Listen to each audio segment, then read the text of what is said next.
ਪਿਛਲੇ 3-4 ਸੋਮਵਾਰ ਤੋਂ ਲੜੀਵਾਰ ਵੀਰ ਹਰਜੀਤ ਸਿੰਘ ਜੀ ਧਰਮ ਕੀ ਹੈ ਦੇ ਵਿਸ਼ੇ ਦੇ ਉੱਤੇ ਵਿਚਾਰ ਸਾਂਝੇ ਕਰਦੇ ਆ ਰਹੇ ਹਨ। ਉਸੇ ਲੜੀ ਦੇ ਵਿੱਚ ਅੱਜ ਉਸ ਤੋਂ ਅੱਗੇ ਸਬਜੈਕਟ ਨੂੰ ਹੋਰ ਅੱਗੇ ਵਧਾਉਣਗੇ। ਸੋ ਉਹਨਾਂ ਨੂੰ ਬੇਨਤੀ ਹੈ ਕਿ ਅੱਜ ਦੀ ਵਿਚਾਰ ਆਰੰਭ ਕਰਨ ਜੀ। ਵਾਹਿਗੁਰੂ ਜੀ ਕਾ ਖਾਲਸਾ, ਵਾਹਿਗੁਰੂ ਜੀ ਕੀ ਫਤਿਹ। ਵਾਹਿਗੁਰੂ ਸਾਹਿਬ ਜੀਓ। ਇੱਕ ਓੰਕਾਰ ਸਤਨਾਮ ਕਰਤਾ ਪੁਰਖ ਨਿਰਭਉ ਨਿਰਵੈਰ ਅਕਾਲ ਮੂਰਤ ਅਜੂਨੀ ਸੈਭੰ ਗੁਰ ਪ੍ਰਸਾਦ। ਵਾਹਿਗੁਰੂ ਵਾਹਿਗੁਰੂ ਵਾਹਿਗੁਰੂ ਵਾਹਿਗੁਰੂ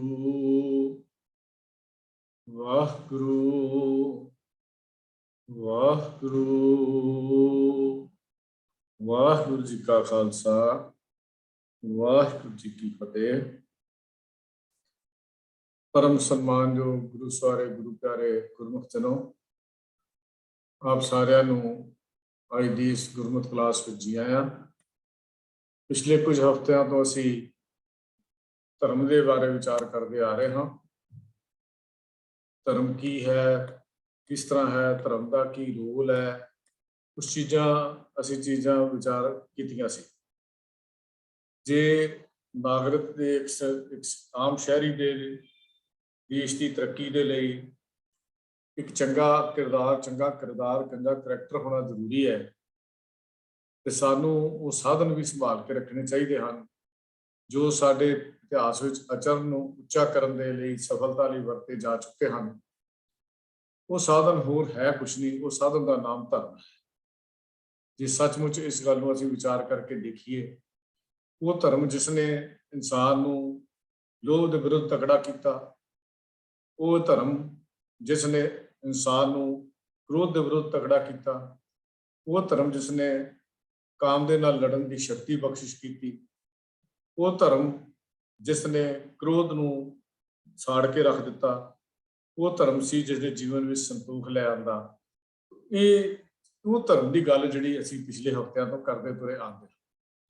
ਇਹ ਕਹਿ ਲਈਏ ਜੀਵਨ ਦੇ ਹਰ ਪੱਖ ਨੂੰ ਠੀਕ ਕਰਨ ਲਈ ਇਸ ਧਰਮ ਨੇ ਹੀ ਹੌਸਲਾ ਦਿੱਤਾ, ਜਾਂ ਧਰਮ ਦੇ ਗੁਣਾਂ ਨੇ ਹੀ ਸਾਡੇ ਉਸ ਜੀਵਨ ਦੇ ਪੱਖ ਨੂੰ ਸ਼ਿੰਗਾਰਿਆ, ਸਵਾਰਿਆ, ਬਣਾਇਆ, ਸਜਾਇਆ। ਇਹ ਗੱਲ ਦੂਜੇ ਲਫ਼ਜ਼ਾਂ 'ਚ ਵੀ ਕਹਿਣ ਤੋਂ ਸੰਕੋਚ ਨਹੀਂ ਕਰਨਾ ਚਾਹੀਦਾ ਕਿ ਸਾਡੀ ਜੋ ਸਭਿਅਤਾ ਹੈ, ਸੱਭਿਆਚਾਰ ਹੈ, ਇਹ ਧਰਮ ਦੇ ਆਸਰੇ ਤੇ ਹੀ ਖੜਾ ਹੈ। ਜੇ ਸਾਡਾ ਸੱਭਿਆਚਾਰ, ਸਾਡਾ ਜੋ ਸਭਿਅਤਾ ਹੈ, ਇਹ ਧਰਮ ਨੂੰ ਛੱਡ ਜਾਏਗੀ ਤੇ ਇਹ ਮੂਲ ਸਿਧਾਂਤ ਤੋਂ ਟੁੱਟ ਜਾਏਗੀ, ਜੋ ਅੱਜ ਕੱਲ੍ਹ ਸਮਾਜ ਵਿੱਚ ਹੋ ਰਿਹਾ ਹੈ। ਜੋ ਅਸੀਂ ਸਮਾਜ ਦੀ ਦੁਰਦਸ਼ਾ ਦੇਖਦੇ ਹਾਂ, ਖਾਸ ਕਰਕੇ ਸਿੱਖ ਸਮਾਜ ਦੀ ਮੈਂ ਗੱਲ ਕਰ ਰਿਹਾ ਹਾਂ। ਬਾਕੀ ਸਮਾਜ ਦੇ ਤਾਂ ਉਹਨਾਂ ਦੇ ਆਪੋ ਆਪਣੇ ਅਸੂਲ ਹੋਣਗੇ, ਪਰ ਜੋ ਕੁਝ ਸਾਡੇ ਅੱਜ ਪ੍ਰੋਗਰਾਮਾਂ ਤੇ ਘਰਾਂ 'ਚ ਵਾਪਰਦਾ ਹੈ, ਇਹ ਸਾਰਾ ਕੁਝ ਸੱਭਿਆਚਾਰ ਤੋਂ ਧਾਰਮਿਕ ਸੂਝ ਨਾ ਹੋਣ ਦਾ ਸਾਡੀ ਨਿਸ਼ਾਨੀ। ਜਿਸ ਨੂੰ ਅਸੀਂ ਸੱਭਿਆਚਾਰ ਸਮਝ ਬੈਠੇ ਹਾਂ, ਸ਼ਾਇਦ ਉਹ ਸੱਭਿਆਚਾਰ ਸਾਡਾ ਹੈ ਨਹੀਂ। ਜਿਹਨੂੰ ਅਸੀਂ ਸਭਿਅਤਾ ਸਮਝ ਬੈਠੇ ਹਾਂ, ਉਹ ਸਭਿਅਤਾ ਸਾਡੀ ਹੈ ਨਹੀਂ। ਸਾਡੇ ਭੁਲੇਖੇ ਹਨ ਜਿਹੜੇ ਇਹ ਧਰਮ ਹੀ ਇੱਕ ਦੂਰ ਕਰ ਸਕਦਾ ਹੈ। ਇਹ ਧਰਮ ਹੈ ਜੋ ਚੰਗੇ ਖਿਆਲ ਤੇ ਆਦਤਾਂ ਨੂੰ ਜਨਮ ਦਿੰਦਾ ਹੈ। ਇਹ ਧਰਮ ਹੀ ਹੈ ਜੋ ਚੰਗੇ ਕੰਮ ਕਰਨ ਲਈ ਇਨਸਾਨ ਨੂੰ ਪ੍ਰੇਰਨਾ ਕਰਦਾ ਹੈ। ਧਰਮ ਚੰਗੇ ਅਸੂਲਾਂ ਦਾ ਨਾਮ ਹੈ। ਕਈ ਵਾਰ ਧਰਮ ਦਾ ਇਹ ਅਸਰ ਵੀ ਅਸੀਂ ਦੇਖ ਲੈਂਦੇ ਹਾਂ। ਆਮ ਤੌਰ ਤੇ ਕਹਿ ਦਿੰਦੇ ਧਰਮ ਦਾ ਕੋਈ ਅਸਰ ਨਹੀਂ ਹੁੰਦਾ, ਪਰ ਮੈਂ ਇਸ ਗੱਲ ਨਾਲ ਸਹਿਮਤ ਨਹੀਂ ਹਾਂ। ਜੇ ਸਭ ਵਿਅਕਤੀ ਵੀ ਥੋੜਾ ਬਹੁਤਾ ਵੀ ਇਸ ਪਾਸੇ ਵੱਲ ਥੋੜੀ ਰੁਚੀ ਰੱਖਦਾ, ਉਹਦੇ ਜੀਵਨ ਵਿੱਚ ਥੋੜਾ ਬਹੁਤਾ ਉਹਦਾ ਅਸਰ ਜ਼ਰੂਰ ਪੈਂਦਾ ਹੈ। ਇਹ ਨਾ ਸਮਝੀਏ ਅਸੀਂ ਨਹੀਂ। ਅਸੀਂ ਕਈ ਵਾਰੀ ਕਹਿ ਦਿੰਦੇ ਹਾਂ ਗੁਰਦੁਆਰੇ ਜਾਣ ਦਾ ਲਾਭ ਨਹੀਂ ਹੈ, ਮੱਥਾ ਟੇਕ ਕੇ ਲੈਣਾ ਜੇ ਵਿਚਾਰ ਨਹੀਂ ਕੀਤਾ। ਹਾਂ, ਵਿਚਾਰ ਕਰਨੀ ਸ੍ਰੇਸ਼ਟ ਕੰਮ ਹੈ, ਪਰ ਗੁਰੂ ਅੱਗੇ ਝੁੱਕ ਕੇ ਨਮਸਕਾਰ ਕਰਨੀ ਤੇ ਜਾਂ ਬਾਰ-ਬਾਰ ਅਸੀਂ ਜਾਂਦੇ ਹਾਂ, ਕੁਛ ਨਾ ਕੁਛ ਅਸਰ ਸਾਡੇ ਜੀਵਨ ਤੇ ਮਨ ਦੇ ਉੱਤੇ, ਸਾਡੀ ਸੋਚ ਦੇ ਉੱਤੇ ਜ਼ਰੂਰ ਪੈਂਦਾ ਹੈ। ਇਹ ਨਾ ਸੋਚੀਏ ਅਸੀਂ ਵੀ ਇੱਕ ਮਕੈਨੀਕਲ ਰੈਪੀਟੇਸ਼ਨ ਹੀ ਹੈ। ਅਸੀਂ ਕਈ ਵਾਰੀ ਉਹਨਾਂ ਨੂੰ ਵੀ ਤੋੜ ਦਿੰਦੇ ਹਾਂ ਜਿਹੜੇ ਬੰਦੇ ਗੁਰਦੁਆਰਾ ਸਾਹਿਬ ਆਉਂਦੇ ਆ। ਅਸੀਂ ਕਹਿੰਦੇ ਇਹਦਾ ਕੀ ਲਾਭ ਹੈ, ਤੁਸੀਂ ਜਾ ਕੇ ਸੁਣਿਆ ਨਹੀਂ, ਵਿਚਾਰਿਆ ਨਹੀਂ। ਕਈ ਵਾਰੀ ਅਸੀਂ ਉਹਨਾਂ ਨੂੰ ਤੋੜ ਦਿੰਦੇ ਹਾਂ। ਤੇ ਮੇਰਾ ਇਹ ਮੰਨਣਾ ਆਪਣਾ ਹੈ ਵੀ ਠੀਕ ਹੈ, ਭਾਵੇਂ ਪੂਰੀ ਸਮਝ ਨਾ ਵੀ ਆਵੇ, ਲੇਕਿਨ ਗੁਰਦੁਆਰਾ ਆ ਕੇ ਗੁਰੂ ਅੱਗੇ ਨਮਸਕਾਰ ਕਰਨੀ, ਝੁਕ ਕੇ ਗੁਰੂ ਦੇ ਅੱਗੇ ਅਰਦਾਸ ਕਰਨੀ, ਕੁਝ ਨਾ ਕੁਝ ਜੀਵਨ ਦੇ ਵਿੱਚ ਜ਼ਰੂਰ ਅੰਸ਼ ਵਸ ਜਾਂਦੇ ਹਨ। ਇਹ ਮੇਰਾ ਆਪਣਾ ਨਿੱਜੀ ਵਿਚਾਰ ਹੈ। ਹੋ ਸਕਦਾ ਇਹਨਾਂ ਵਿਚਾਰਾਂ ਦੇ ਨਾਲ ਕੋਈ ਸਹਿਮਤੀ ਨਾ ਵੀ ਹੋਵੇ, ਪਰ ਮੈਂ ਇਸ ਗੱਲ ਨਾਲ ਜ਼ਰੂਰ ਸਹਿਮਤੀ ਰੱਖਦਾ ਕਿ ਗੁਰੂ ਦੇ ਦਰ ਤੇ ਜਾ ਕੇ ਅਗਰ ਅਸੀਂ ਬਚਨ ਕਰੀਏ ਜਾਂ ਗੁਰੂ ਦਾ ਮੱਥਾ ਟੇਕੀਏ, ਰੋਜ਼ ਕਰੀਏ, ਲਗਾਤਾਰ ਕਰੀਏ, ਤੇ ਜ਼ਰੂਰ ਉਹ ਘਾਸਾ ਪੈ ਜਾਂਦਾ ਹੈ, ਜਿਹਨੂੰ ਅਸੀਂ ਕਹਿ ਦਿੰਦੇ ਹਾਂ ਪਗਡੰਡੀ ਬਣ ਜਾਂਦੀ ਹੈ, ਜਿੱਥੋਂ ਬਾਰ-ਬਾਰ ਇਨਸਾਨ ਲੰਘਦਾ ਹੋ। ਤੇ ਜਦੋਂ ਗੁਰੂ ਅੱਗੇ ਬਾਰ-ਬਾਰ ਨਮਸਕਾਰ ਕਰਦੇ ਹਾਂ ਤਾਂ ਜ਼ਰੂਰ ਸਾਡੇ ਜੀਵਨ ਤੇ ਕੁਛ ਨਾ ਕੁਛ, ਨਾਟ 100%, ਬਟ ਕੁਛ ਨਾ ਕੁਛ ਚੇਂਜ ਅਵਸ਼ ਆਉਂਦੀ ਹੈ। ਤੁਸੀਂ ਅਪਣਾ ਕੇ ਵੀ ਦੇਖ ਲਓ, ਇੱਕ ਗੁਰਦੁਆਰੇ ਜਾਣ ਵਾਲੇ ਤੇ ਨਾ ਜਾਣ ਵਾਲੇ ਦੇ ਜੀਵਨ ਦਾ ਵਿੱਚ ਸਾਨੂੰ ਅਸੀਂ ਕੰਟਰਾਸਟ ਕਰੀਏ ਦੋਨਾਂ ਦਾ, ਤਾਂ ਸਾਨੂੰ ਸਮਝ ਸਾਡੇ ਸਾਹਮਣੇ ਆ ਜਾਏਗੀ। ਕਿਸੇ ਨਾ ਕੁਛ ਫਰਕ ਜ਼ਰੂਰ ਹੁੰਦਾ ਹੈ ਉਹਨਾਂ ਦੇ ਜੀਵਨ ਦੇ ਵਿੱਚ। ਤਾਂ ਮੇਰੀ ਇਹ ਆਪਣੇ ਇਹ ਮੰਨਣਾ ਹੈ ਕਿ ਇਹ ਧਰਮ ਦਾ ਭਾਵੇਂ ਇਹਨੂੰ ਛੋਟਾ ਜਿਹਾ ਆਧਾਰ ਕਹਿ ਲਈਏ, ਲੇਕਿਨ ਇਹ ਧਰਮ ਜਿਹੜਾ ਹੈ ਇਹ ਪਰਮਾਤਮਾ ਦਾ ਧਿਆਨ, ਉਸ ਦੀ ਅਰਾਧਨਾ, ਉਹਦੀ ਯਾਦ ਤੇ ਉਸ ਸ਼ਕਤੀ ਦਾ ਇੱਕ ਸੋਮਾ ਹੈ ਜਿੱਥੋਂ ਹੋਰ ਗੁਣ ਪੈਦਾ ਹੋਣੇ ਹਨ, ਜਿੱਥੋਂ ਹੋਰ ਇੱਕ ਚਸ਼ਮਾ, ਅਸੀਂ ਕਹਿੰਦੇ ਨਾ ਚਸ਼ਮੇ ਜੋ ਫੁੱਟਦਾ ਤਾਂ ਦਰਿਆ ਚੱਲ ਜਾਂਦੇ ਨੇ। ਧਰਮ ਇੱਕ ਚਸ਼ਮੇ ਦੀ ਨਾਈ ਹੈ ਜਿਹਦੇ ਵਿੱਚੋਂ ਗੁਣਾਂ ਦੇ ਦਰਿਆ ਚੱਲਦੇ ਨੇ। ਕਿਸੇ ਨੇ ਛੋਟਾ ਲੈ ਲਿਆ, ਕਿਸੇ ਨੇ ਵੱਡਾ ਗੁਣ ਲੈ ਲਿਆ, ਇਹ ਅਲੱਗ ਇਸ਼ੂ ਹੈ। ਲੇਕਿਨ ਧਰਮ ਇੱਕ ਚਸ਼ਮੇ ਦੀ ਨਿਆਈ ਹੈ ਜਿਹਦੇ ਵਿੱਚੋਂ ਸਭਤਾ ਬਣਦੀ ਹੈ, ਜਿਹਦੇ ਵਿੱਚੋਂ ਸਮਾਜ ਬਣਦਾ ਹੈ, ਜਿਹਦੇ ਵਿੱਚੋਂ ਸਾਡਾ ਜੀਵਨ ਬਣਦਾ ਹੈ, ਜਿਸ ਵਿੱਚੋਂ ਅਸੀਂ ਆਪਣੇ ਜੀਵਨ ਨੂੰ ਪਛਾਣ ਸਕਦੇ ਹਾਂ, ਜਿਹਦੇ ਵਿੱਚੋਂ ਅਸੀਂ ਨਿਰੰਕਾਰ ਦੇ ਨੇੜੇ ਹੋ ਸਕਦੇ ਹਾਂ, ਜਿਸ ਮਕਸਦ ਲਈ ਸੰਸਾਰ 'ਚ ਆਏ ਹਾਂ ਉਹ ਮਕਸਦ ਨੂੰ ਅਸੀਂ ਪੂਰਾ ਕਰ ਸਕਦੇ ਹਾਂ।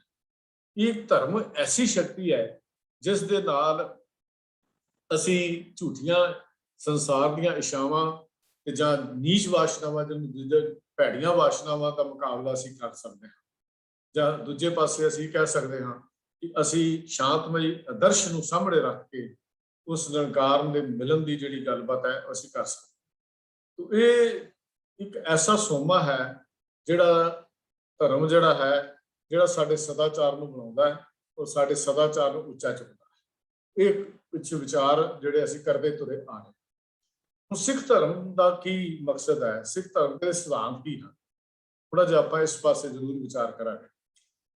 ਜਿਹੜਾ ਧਰਮ ਗੁਰੂ ਨਾਨਕ ਦੇਵ ਮਹਾਰਾਜ ਸੱਚੇ ਪਾਤਸ਼ਾਹ ਜੀ ਨੇ ਤੋਰਿਆ, ਬਾਕੀ 9 ਗੁਰੂ ਸਾਹਿਬਾਨ ਨੇ ਉਹ ਪ੍ਰਚਾਰਿਆ, ਉਹ ਸਿੱਖ ਧਰਮ ਹੈ।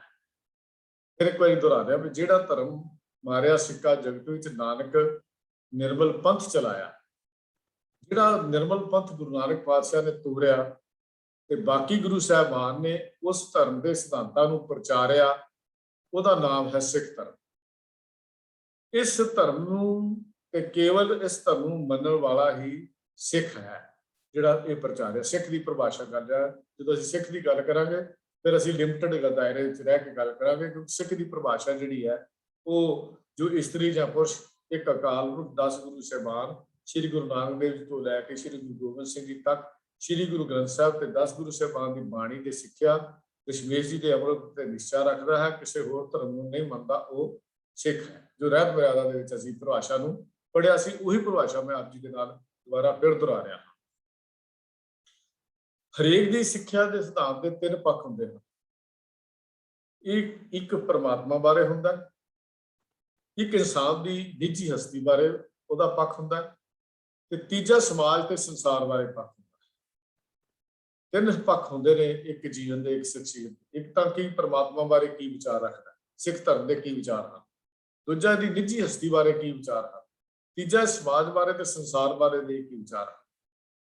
ਇਹ ਤਾਂ ਗੁਰੂ ਪਾਤਸ਼ਾਹ ਜੀ ਦੀ ਬਖਸ਼ਿਸ਼ ਤੇ ਕਮਾਲ ਸੀ। ਸਿੱਖਿਆ ਜਿਹੜੀ ਗੁਰੂ ਨਾਨਕ ਦੇਵ ਪਾਤਸ਼ਾਹ ਨੇ ਸਾਨੂੰ ਦਿੱਤੀ, ਇੱਕ ਗੱਲ ਆਪਾਂ ਨੂੰ ਸਮਝ ਲੈਣੀ ਚਾਹੀਦੀ ਹੈ, ਦੂਜਿਆਂ ਵਾਸਤੇ ਆਪਾਂ ਵਾਰਨ ਦਾ ਜਿਹੜੀ ਗੱਲਬਾਤ ਸੀ, ਜਿਹੜਾ ਵਿਚਾਰ ਸਾਡੇ ਅੰਦਰ ਪੈਦਾ ਕੀਤਾ, ਇਹ ਗੁਰੂ ਨਾਨਕ ਦੇਵ ਪਾਤਸ਼ਾਹ ਨੇ ਪਹਿਲੇ ਤੋਂ ਮੁੜ ਤੋਂ ਹੀ ਸ਼ੁਰੂ ਕਰ ਦਿੱਤਾ ਸੀ। ਇਹ ਨਹੀਂ ਸੀ ਵੀ ਇਹ ਬਾਕੀ ਗੁਰੂ ਸਾਹਿਬਾਨ ਨੇ ਕੋਈ ਆਪਾਂ ਵਾਰਨ ਦੀ ਗੱਲ ਕੀਤੀ। ਆਪਾਂ ਵਾਰਨਾ ਗੁਰੂ ਕੇ ਸਿੱਖ ਦਾ ਇੱਕ ਮੰਤਵ ਗੁਰੂ ਨਾਨਕ ਦੇਵ ਜੀ ਨੇ ਹੀ ਮਿਥ ਦਿੱਤਾ ਸੀ। ਜੋ ਤੂੰ ਪ੍ਰੇਮ ਖਿਲਣ ਕਾ ਚਾਓ, ਸਿਰ ਧਰ ਤਲੀ ਗਲੀ ਮੇਰੀ ਆਓ, ਇਹ ਮਾਰਗ ਪੈਰ ਧਰੀਜੈ ਸਿਰ ਦੀਜੈ, ਕਾਰ ਨਾ ਕੀਜੇ। ਵਿੱਚੋਂ ਇਹੀ ਸਿੱਖਿਆ ਮਿਲਦੀ ਹੈ ਵੀ ਦੂਜੇ ਦੇ ਲਈ, ਲੋੜਵੰਦ ਲਈ, ਸਹਾਇਤਾ ਲਈ ਆਪਾਂ ਵਾਰਨ ਦੀ ਗੱਲ ਜਿਹੜੀ ਹੈ ਉਹ ਗੁਰੂ ਨਾਨਕ ਪਾਤਸ਼ਾਹ ਨੇ ਦੱਸ ਦਿੱਤੀ ਸੀ। ਗੁਰੂ ਅਰਜਨ ਦੇਵ ਮਹਾਰਾਜ ਨੇ ਜਦੋਂ ਇਸ ਗੱਲ ਨੂੰ ਜ਼ਿਕਰ ਕੀਤਾ, ਉਹਨਾਂ ਨੇ ਕਿਹਾ ਪਹਿਲਾਂ ਮਰਨ ਕਬੂਲ, ਜੀਵਨ ਕੀ ਛੱਡ ਆਸ, वो सबना की रेणुका तो आओ हमारे पास। ये सतगुरु जी का सलोक है श्री गुरु ग्रंथ ਸਾਹਿਬ ਜੀ ਦੇ ਅੰਕ 1102 ਦੇ ਉੱਤੇ।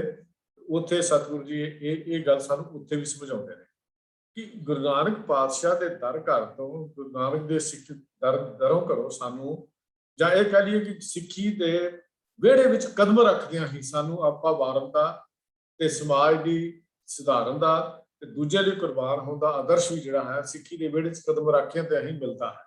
ਇਹ ਗੱਲ ਨੂੰ ਅਸੀਂ, ਸਾਡੇ ਧਰਮ ਦੀ ਖਾਸੀਅਤ ਇਹ ਹੈ, ਇਹ ਸਿੱਖ ਧਰਮ ਦੀ ਖਾਸੀਅਤ ਇਹ ਹੈ ਕਿ ਸਰਬੱਤ ਦੇ ਭਲਾ, ਦੂਜੇ ਲਈ ਆਪਾ ਵਾਰਨਾ, ਲੋੜਵੰਦ ਦੀ ਸਹਾਇਤਾ ਕਰਨੀ। ਇਹਦੇ ਅੰਦਰ ਇਹ ਗੁਣਾਂ ਦਾ ਜਿਹੜਾ ਖਜ਼ਾਨਾ ਹੈ ਉਹ ਸਾਨੂੰ ਵਿਹੜੇ ਵਿੱਚ ਪੈਰ ਰੱਖਦਿਆਂ ਮਿਲਦਾ। ਭਾਈ ਗੁਰਦਾਸ ਜੀ ਜਦੋਂ ਇਸ ਧਰਮ ਦੀ ਗੱਲ ਕਰਦੇ ਆ, ਉਹ ਲਿਖਦੇ, ਪਹਿਲੇ ਗੁਰੂ ਉਪਦੇਸ਼ ਦੇ ਸਿੱਖ ਪੈਰੀ ਪਾਏ, ਸਾਧ ਸੰਗਤ ਕਰ ਧਰਮਸ਼ਾਲ ਸਿੱਖ ਸੇਵਾ ਲਾਏ। ਇਹ ਭਾਈ ਗੁਰਦਾਸ ਜੀ ਆਪਣੇ 9ਵੀਂ ਵਾਰ ਦੀ 17ਵੀਂ ਪੌੜੀ ਦੇ ਵਿੱਚ ਖਿਆਲ ਉਹਨਾਂ ਦੇ ਸਵਾਲ ਹਨ, ਇਹ ਜੋ ਲਿਖਿਆ ਹੋਇਆ ਹੈ ਵੀ ਇਹ ਜਿਹੜਾ ਆਪਾਂ ਕੁਰਬਾਨ ਕਰਨਾ ਤੇ ਗੁਰੂ ਦੀ ਸਿੱਖਿਆ ਲੈਣੀ, ਇਹ ਸਾਡੇ ਜੀਵਨ ਦਾ ਸਿਧਾਂਤ ਹੈ। ਇਹ ਹੋਏਗਾ ਕਿਵੇਂ? ਉਹ ਹੋਏਗਾ ਮਨ ਵਿੱਚ ਸਤਿਗੁਰ ਕੇ ਪਾਸ ਤੇ ਸੇਵਕ ਕੇ ਕਾਰਜ ਰਾਸ, ਸੇਵਾ ਕਰਤ ਹੋਏ ਨਿਕਾਮੀ ਤਿਸ ਕੋ ਹੋਰ ਪ੍ਰਾਪਤ ਸਮਾਨੀ। ਇਹ ਸਿੱਖ ਧਰਮ ਦਾ ਮੂਲ ਸੀ। ਆਓ ਹੁਣ ਆਪਾਂ ਵਿਚਾਰ ਇਸ ਗੱਲ ਦੀ ਕਰੀਏ ਵੀ ਸਿੱਖ ਧਰਮ ਪਰਮਾਤਮਾ ਦੀ ਹਸਤੀ ਬਾਰੇ ਕੀ ਗੱਲ ਕਰਦਾ ਹੈ। ਦੂਜੇ ਧਰਮਾਂ ਦੇ ਮੁਕਾਬਲੇ ਸਿੱਖ ਧਰਮ ਦਾ ਪਰਮਾਤਮਾ ਦੀ ਹਸਤੀ ਬਾਰੇ ਕੀ ਵਿਚਾਰ ਹੈ। ਸਿੱਖ ਧਰਮ ਵਿੱਚ ਸਭ ਤੋਂ ਪਹਿਲਾ ਸ਼ਬਦ ਜੋ ਗੁਰੂ ਨਾਨਕ ਦੇਵ ਪਾਤਸ਼ਾਹ ਨੇ ਸੰਸਾਰ ਨੂੰ ਦਿੱਤਾ ਸੀ, ਉਹ ਸੀ ਇੱਕ ਓਂਕਾਰ। ਇੱਥੋਂ ਹੀ ਸਾਰੀ ਗੱਲ ਸਪਸ਼ਟ ਹੋ ਜਾਂਦੀ ਹੈ ਕਿ ਸਿੱਖੀ ਦਾ ਮੂਲ ਕੀ ਹੋਏਗਾ, ਸਿੱਖੀ ਦਾ ਸਿਧਾਂਤ ਕੀ ਹੋਏਗਾ। 33 ਕਰੋੜ ਦੇਵਤੇ ਦੀ ਪੂਜਾ ਇਸ ਧਰਤੀ ਤੇ ਹੁੰਦੀ ਸੀ, ਪਰ ਗੁਰੂ ਨਾਨਕ ਸਾਹਿਬ ਨੇ ਕਿਹਾ ਨਹੀਂ, 33 ਕਰੋੜ ਤਾਂ ਛੱਡੋ, ਇੱਥੇ ਦੋ ਵੀ ਨਹੀਂ ਹਨ। ਸਾਹਿਬ ਮੇਰਾ ਇੱਕੋ ਹੈ ਭਾਈ, ਇੱਕੋ ਹੈ। ਉੱਥੇ ਇੱਕ ਲਫ਼ਜ਼ ਦਾ ਹਿੱਸਾ ਲਿਖ ਕੇ ਗੱਲ ਕੀਤੀ, ਔਰ ਉਹ ਇੱਕ ਰਸ ਵਿਆਪਕ ਦੀ ਗੱਲ ਕੀਤੀ, ਪਰਮਾਤਮਾ ਦੀ ਹਸਤੀ ਦੀ ਜਿਹੜੀ ਗੱਲ ਕੀਤੀ, ਤੇ ਨਾਲ ਇਹ ਵੀ ਕਰ ਦਿੱਤੀ ਕਿ ਉਸ ਵਰਗਾ ਤੇ ਉਸ ਜਿੱਡਾ ਹੋਰ ਕੋਈ ਹੈ ਹੀ ਨਹੀਂ। ਸੁਣ ਵੱਡਾ ਆਖੇ ਸਭ ਕੋਏ, ਕੇਵਡ ਵੱਡਾ ਡੀਠਾ ਹੋਏ, ਕੀਮਤ ਪਾਏ ਨਾ ਕਿਹਾ ਜਾਏ, ਕਹਿਣੇ ਵਾਲੇ ਤੇਰੇ ਰਹੇ ਸਮਾਏ।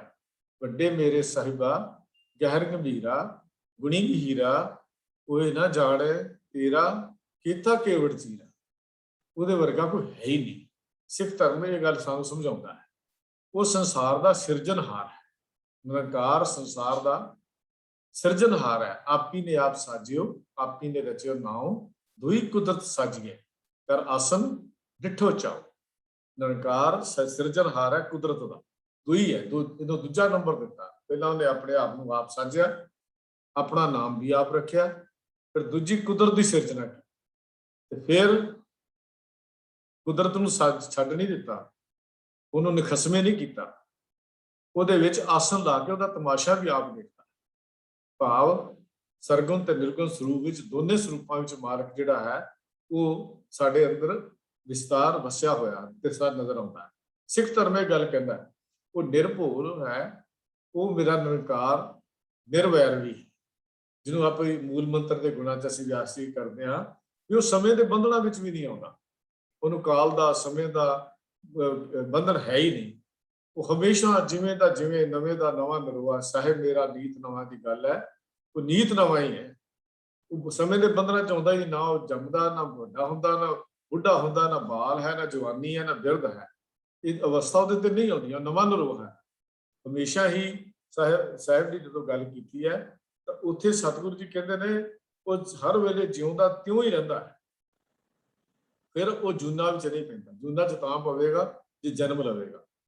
ਜਦੋਂ ਹੈ ਹੀ ਅਜੂਨੀ ਤੇ ਫਿਰ ਜੂਨਾ 'ਚ ਪੈ ਨਹੀਂ ਸਕਦਾ, ਜਿਹਦਾ ਜਨਮ ਹੀ ਨਹੀਂ ਹੋਣਾ। ਕਿਉਂਕਿ ਉਹ ਗੁਰਬਾਣੀ ਇਹ ਗੱਲ ਕਹਿੰਦੀ ਹੈ ਕਿ ਉਹ ਜ਼ਬਾਨ ਹੀ ਸੜ ਜਾਏ, ਜਿਹੜੀ ਇਹ ਜ਼ਬਾਨ ਕਹਿੰਦੀ ਹੈ ਕਿ ਠਾਕੁਰ ਜੂਨਾ ਵਿੱਚ ਪੈਂਦਾ ਹੈ, ਮਾਲਕ ਜੂਨਾ ਵਿੱਚ ਪੈਂਦਾ ਹੈ।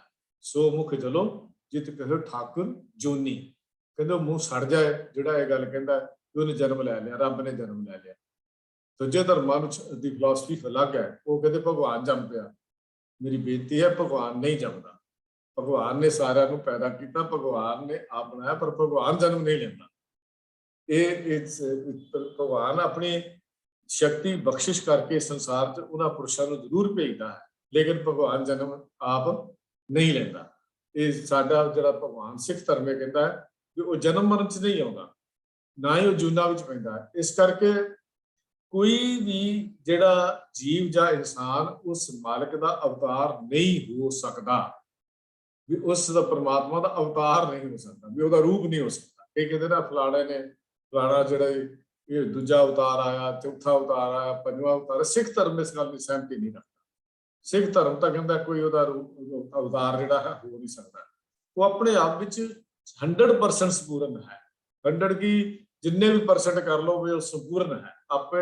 ਉਹ ਆਪਣੇ ਆਪ ਕਾਇਮ ਰਹਿੰਦਾ, ਉਹ ਆਪਣੇ ਆਪ ਤੋਂ ਕਿਸੇ ਹੋਰ ਵੱਲ ਨਹੀਂ ਵੇਖਦਾ। ਉਹਦੀ ਪਮਾਇਸ਼, ਉਹਦੀ ਪਾਲਣਾ ਪੋਸ਼ਣਾ ਦਾ ਉਹ ਕਿਸੇ ਦਾ ਮੁਹਤਾਜ ਨਹੀਂ ਹੈ। ਤੇ ਇਹ ਮਾਲਕ ਮਿਲਦਾ ਹੈ ਜੇ ਸੱਚੇ ਗੁਰੂ ਦੀ ਬਖਸ਼ਿਸ਼ ਹੋ ਜਾਏ, ਮਿਹਰ ਹੋ ਜਾਏ, ਤਾਂ ਇਨਸਾਨ ਨੂੰ ਉਸ ਦੀ ਪ੍ਰਾਪਤੀ ਜਾਂ ਉਸਦਾ ਮੇਲ ਜਿਹੜਾ ਹੈ ਉਹ ਹੋ ਜਾਂਦਾ ਹੈ। ਇਹ ਗੁਰਪ੍ਰਸਾਦ ਦੀ ਗੱਲ ਸਤਿਗੁਰੂ ਗੁਰੂ ਨਾਨਕ ਦੇਵ ਪਾਤਸ਼ਾਹ ਨੇ ਸਾਡੀ ਝੋਲੀ 'ਚ ਪਾਈ, ਜਿਹਨੂੰ ਅਸੀਂ ਰੋਜ਼ ਕਿੰਨੀ ਵਾਰੀ ਪੜ੍ਹਦੇ ਹਾਂ। ਗੁਰਪ੍ਰਸਾਦ, ਗੁਰਪ੍ਰਸਾਦ, ਗੁਰਪ੍ਰਸਾਦ ਬੜੀ ਹੀ ਜ਼ਰੂਰੀ ਚੀਜ਼ ਹੈ। ਇਹਨੂੰ ਮਤ ਸਮਝਣਾ ਵੀ ਇੱਕ ਸ਼ਬਦੀ ਚੀਜ਼ ਹੈ। ਬਿਨਾਂ ਗੁਰਪ੍ਰਸਾਦ ਤੋਂ ਸਿੱਖੀ ਦੀ ਯਾਤਰਾ ਸੰਪੂਰਨ ਨਹੀਂ ਹੋ ਸਕਦੀ, ਕਿਉਂਕਿ ਸਾਰਾ ਕੁਝ ਗੁਰਪ੍ਰਸਾਦ ਦੇ ਉੱਤੇ ਡਿਪੈਂਡ ਕਰਦਾ ਹੈ। ਗੁਰਪ੍ਰਸਾਦ ਲਈ ਹੀ ਜੋਦਰੀ ਕਰਨੀ ਹੈ, ਗੁਰਪ੍ਰਸਾਦ ਲਈ ਹੀ ਗੁਣ ਗਾਉਣੇ ਹਨ, ਗੁਰਪ੍ਰਸਾਦ ਲਈ ਹੀ ਸਤਿਗੁਰੂ ਦੇ ਦਰ ਤੇ ਅਰਜ਼ੋਈਆਂ ਕਰਨੀਆਂ ਹਨ। ਅਸੀਂ ਗੁਰਪ੍ਰਸਾਦ ਲਈ ਹੀ ਜੀਵਨ ਨੂੰ ਉੱਚਾ ਬਣਾਉਣਾ ਹੈ। ਗੁਰਪ੍ਰਸਾਦ ਲੈਣ ਦੇ ਲਈ ਹੀ ਅਸੀਂ ਆਪਣੇ ਜੀਵਨ ਨੂੰ ਸ਼ਿੰਗਾਰਨਾ ਹੈ। ਇਹ ਗੁਰਪ੍ਰਸਾਦ ਜਿਹੜਾ ਲਫ਼ਜ਼ ਵਰਤਿਆ ਉਹ ਹੈ ਵੀ ਜੇ ਗੁਰੂ ਦੀ ਮਿਹਰ ਹੋ ਜਾਏ, ਬਖਸ਼ਿਸ਼ ਕਿਤੇ ਹੋ ਜਾਏ, ਸਤਿਗੁਰੂ ਨਜ਼ਰ ਹਾਲ ਕਰ ਦਿੰਦੇ ਨੇ, ਇਨਸਾਨ ਨੂੰ ਉਹਦੀ ਪ੍ਰਾਪਤੀ ਹੋ ਜਾਂਦੀ ਹੈ। ਔਰ ਉਹ ਨਿਰੰਕਾਰ ਕਿਉਂਕਿ ਅੰਦਰ ਹੈ, ਸਾਡੇ ਨਾਲ ਹੈ, ਸਾਨੂੰ ਦਿਸ ਪੈਂਦਾ, ਨਾਲ ਵਸਦਾ ਹੋਇਆ ਪ੍ਰਮਾਤਮਾ ਸਾਡੀ ਨਜ਼ਰ 'ਚ ਪੈ ਜਾਂਦਾ ਹੈ।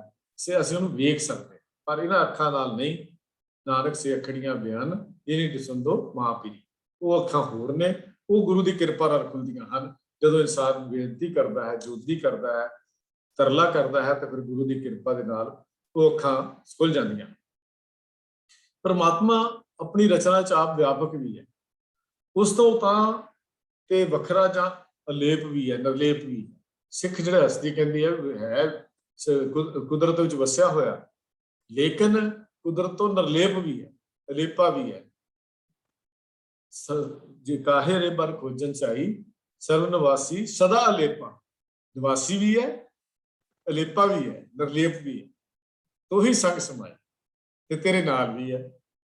ਕਾਹੇ ਰੇ ਬਰ ਖੋਜਨ ਜਾਈ, ਗੁਰੂ ਤੇਗ ਬਹਾਦਰ ਸਾਹਿਬ ਮਹਾਰਾਜ ਸੱਚੇ ਪਾਤਸ਼ਾਹ ਕਹਿੰਦੇ ਸਰਵ ਨਿਵਾਸੀ ਸਦਾ ਅਲੇਪਾ, ਤੋ ਹੀ ਸੰਗ ਸਮਾਈ। ਕਿਸ ਤਰ੍ਹਾਂ ਵਸਿਆ? ਕਹਿੰਦੇ ਪਹੁਪ ਮਦ ਜਿਉ ਬਾਸ ਬਸਤ ਹੈ, ਮੁਕਰ ਮਾਹੇ ਜੈਸੇ ਛਾਈ। ਕਹਿੰਦੇ ਫੁੱਲ ਵਿੱਚ ਸੁਗੰਧੀ, ਉਹ ਮਦ ਦਾ ਵਿੱਚ ਵਿਚਕਾਰ, ਬਾਸ ਸੁਗੰਧੀ, ਜਿਵੇਂ ਵਸੀ ਹੋਈ ਹੈ ਨਾ, ਇਵੇਂ ਨਿਰੰਕਾਰ ਸਾਡੇ ਅੰਦਰ ਵਸਿਆ।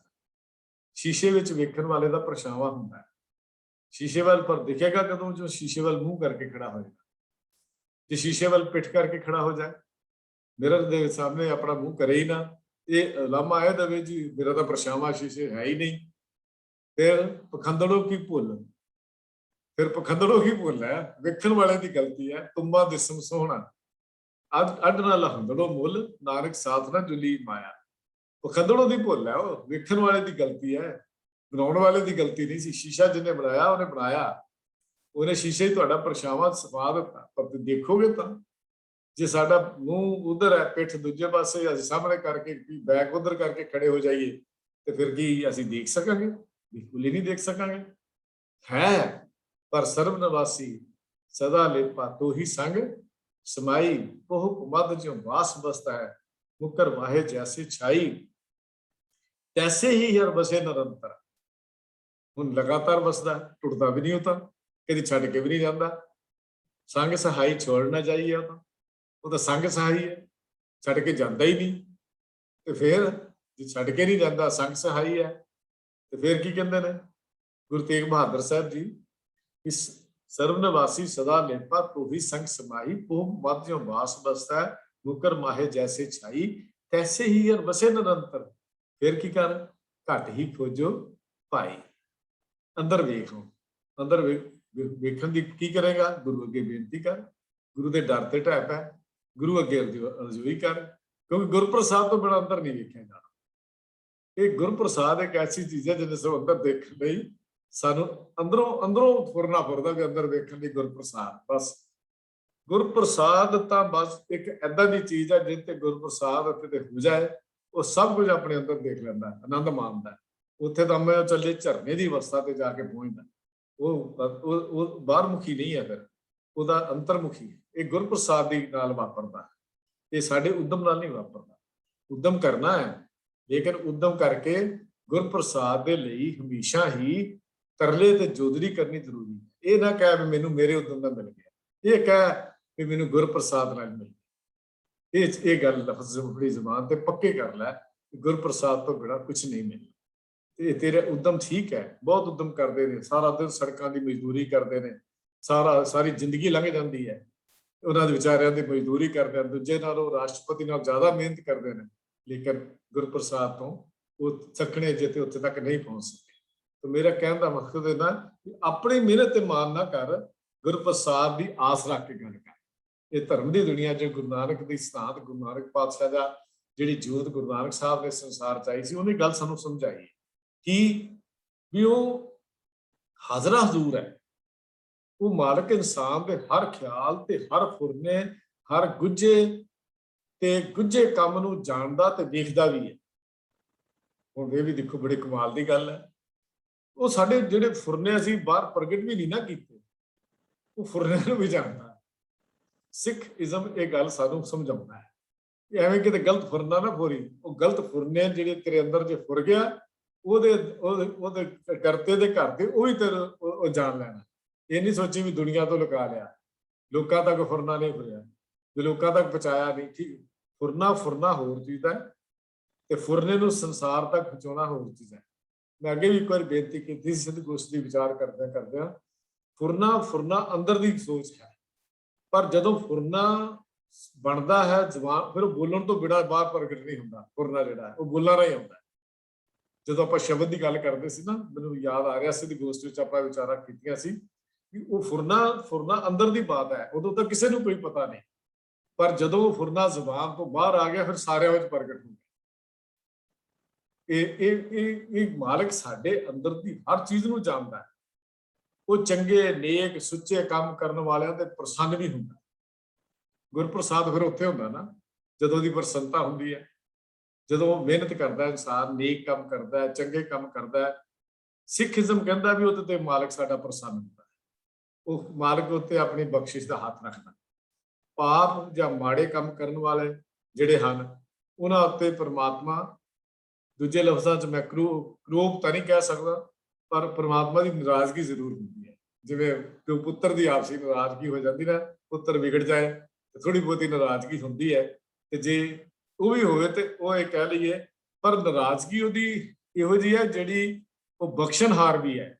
ਅੱਗੇ ਅਗਲੀ ਗੱਲ ਕਰਦੇ ਹੋ ਵੀ ਉਹਦੀ ਇਹ ਨਾਰਾਜ਼ਗੀ ਜਿੱਦਾਂ ਵੀ ਨਹੀਂ ਵੀ ਤੈਨੂੰ ਹੁਣ ਦੇਣਾ ਹੀ ਕੱਖ ਨਹੀਂ, ਘਰੋਂ ਹੀ ਕੱਢ ਦੇਣਾ ਨਾ, ਉਹ ਤਾਂ ਕਿਰਤ ਘਰਾਂ ਨੂੰ ਵੀ ਪਾਲਦਾ ਰਹਿੰਦਾ ਹੈ।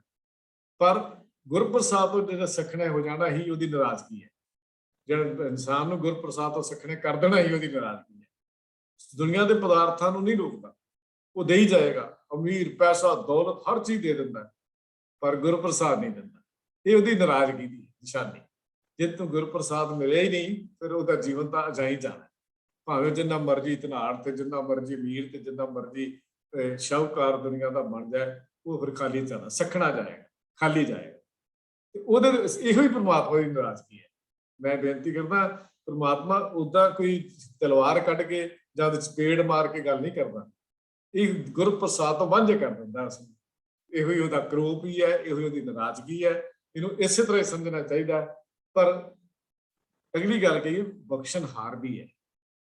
ਉਹ ਸਿੱਖ ਧਰਮ ਕਹਿੰਦਾ ਬਖਸ਼ ਦਿੰਦਾ। ਜੇ ਕਿਤੇ ਕੀਤੇ ਹੋਏ ਆਪਣੇ ਬੰਦੇ ਕਰਮਾਂ ਦਾ ਪਛਤਾਤਾਪ ਹੋ ਜਾਏ, ਇਹ ਨਹੀਂ ਵੀ ਉਹ ਮਿਟਣਗੇ ਨਹੀਂ, ਮੇਰਾ ਮਾਲਕ ਫਿਰ ਗੁਰਪ੍ਰਸਾਦ ਤੱਕ ਲੈ ਜਾਂਦਾ।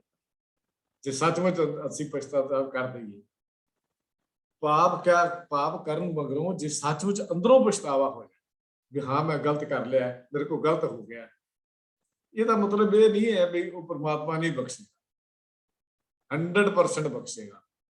ਤੂੰ ਪਛਤਾਵਾ ਕੀਤਾ ਨਾ, ਜਾ ਕੇ ਗੁਰੂ ਅੱਗੇ ਖੋਲ ਦੇ ਆਪਣੀ ਗੱਲ ਕਿ ਮਹਾਰਾਜ ਮੈਂ ਆ ਕਰ ਲਿਆ, ਮੇਰੇ ਕੋ ਹੋ ਗਿਆ, ਇਹਨੂੰ ਜਾਣੇ ਚ ਅਣਜਾਣੇ ਚ ਜੇ ਭੁੱਲ ਮੈਂ ਕਰ ਬੈਠਾ, ਮੈਂ ਤੇਰੇ ਦਰ ਤੇ ਅੱਜ ਢਹਿ ਪਿਆ, ਤੇਰੇ ਨਾਲ ਵਾਅਦਾ ਕਰਦਾ ਵੀ ਜ਼ਿੰਦਗੀ ਚ ਅਗਲੀ ਭੁੱਲ ਨਹੀਂ ਹੋਈ, ਇਸ ਮੁਤਾਬਕ ਭੁੱਲ ਨਹੀਂ ਕਰਾਂਗਾ। ਤੇ ਗੁਰੂ ਕੀ ਕਰਦਾ? ਗੁਰੂ ਤਾਂ ਬਖਸ਼ ਦਿੰਦਾ ਹੈ, ਗੁਰੂ ਦਾ ਪਾਪ ਕੱਢ ਦਿੰਦਾ ਹੈ। ਸੱਚਮੁੱਚ ਜੇ ਪਛਤਾਵਾ ਕਰਕੇ ਬੰਦਾ ਮਾਫੀ ਮੰਗੇ, ਅਗਾਂਹ ਲਈ ਪਾਪਾਂ ਤੋਂ ਬਚਣ ਦਾ ਪ੍ਰਣ ਕਰ ਲਵੇ, ਤਾਂ ਫਿਰ ਉਹ ਪਿਛਲੇ ਔਗਣ ਬਖਸ਼ ਦਿੰਦਾ ਹੈ ਤੇ ਅੱਗੇ ਨੂੰ ਠੀਕ ਰਾਹ ਤੇ ਉੱਤੇ ਤੋਰ ਦਿੰਦਾ ਹੈ। ਇਹ ਵੀ ਗੱਲ ਨਾਲ ਅੱਗੇ ਤੋਂ ਠੀਕ ਰਾਹ ਤੇ ਉਹ ਤੋਰ ਦਿੰਦਾ ਹੈ। ਸੱਚੇ ਦਿਲੋਂ ਕੀਤੀ ਹੋਈ ਅਰਦਾਸ ਬੇਨਤੀ ਪਰਮਾਤਮਾ ਮੰਨਦਾ ਹੈ ਤੇ ਆਪਣੇ ਭਗਤਾਂ ਤੇ ਧਰਮੀ ਬੰਦਿਆਂ ਦੀ ਪੈਜ ਵੀ ਰੱਖਦਾ ਹੈ। ਹਰ ਜੁਗ ਜੁਗ ਭਗਤ ਪਾਇਆ, ਪੈਜ ਰੱਖਦਾ ਆਇਆ ਰਾਮ ਰਾਜੇ, ਨਾਲ ਹਰਨਾਕਸ਼ ਦੁਸ਼ਟ ਹਰ ਮਾਰਿਆ, ਪਰ ਪ੍ਰਹਲਾਦ ਤਰਾਇਆ ਦੀ ਗੱਲ ਵੀ ਕੀਤੀ। ਇਹ ਉਹਦਾ ਬਿਰਧ ਹੈ, ਉਹਦੀ ਪਹਿਚ ਹੈ, ਉਹਦਾ ਸੁਭਾਅ ਹੈ। ਉਹਨਾਂ ਦੇ ਕੰਮ ਵੀ ਸਵਾਰਦਾ ਹੈ, ਭਾਵ ਉਹਨਾਂ ਦੇ ਬਖਸ਼ਿਸ਼ ਦਾ ਹਮੇਸ਼ਾ ਬਣਾਈ ਰੱਖਦਾ। ਉਹਨਾਂ ਨੂੰ ਜ਼ਿੰਦਗੀ ਵਿੱਚ ਕਦੀ ਉਦਾਸੀ ਨਹੀਂ ਆਉਂਦੀ। ਕੰਮ ਸਵਾਰਨ ਦਾ ਮਤਲਬ ਕੀ ਹੈ? ਜਦੋਂ ਜੀਵਨ ਦੇ ਵਿੱਚ ਹਰ ਵੇਲੇ ਖੇੜਾ ਬਣਿਆ ਰਵੇ, ਇਨਸਾਨ ਦੇ ਅੰਦਰੋਂ ਖੜਾਓ ਦਾ ਪੈਦਾ ਹੋ ਜਾਏ, ਕਮਲ ਫੁੱਲ ਖਿੜ ਜਾਏ, ਇਹੋ ਕੰਮ ਸਵਾਰਨਾ ਹੈ। ਇਹ ਨਹੀਂ ਵੀ ਆ ਕੇ ਤੁਹਾਡੇ ਪੱਠੇ ਪਾਉਣ ਲੱਗ ਪੈਂਦਾ ਤੇ ਆ ਕੇ ਤੁਹਾਨੂੰ ਢੋਣ ਲੱਗ ਪੈਂਦਾ ਪੰਡਾ, ਇਹ ਨਹੀਂ ਹੈ। ਕੰਮ ਸਵਾਰਨਾ ਸਾਨੂੰ ਅਸਲ 'ਚ ਛੋਟੇ ਛੋਟੇ ਸ਼ਬਦਾਂ ਦੇ ਅਸੀਂ ਅਰਥ ਨੂੰ ਸਮਝਣ ਲੱਗਿਆ ਭੁਲੇਖਾ ਖਾ ਜਾਂਦੇ ਹਾਂ। ਲੋ ਜੀ ਉਹ ਸਾਡੀ 'ਚ ਆ ਗਿਆ, ਸਾਡੇ ਥਾਂ ਤੇ ਇਹ ਕੰਮ ਕਰੇਗਾ, ਸਾਡੀ ਥਾਂ ਤੇ ਇਹ ਕੰਮ ਨਹੀਂ। ਧੰਨੇ ਭਗਤ ਨਾਲ ਅਸੀਂ ਜੋੜ ਦਿੱਤੀਆਂ।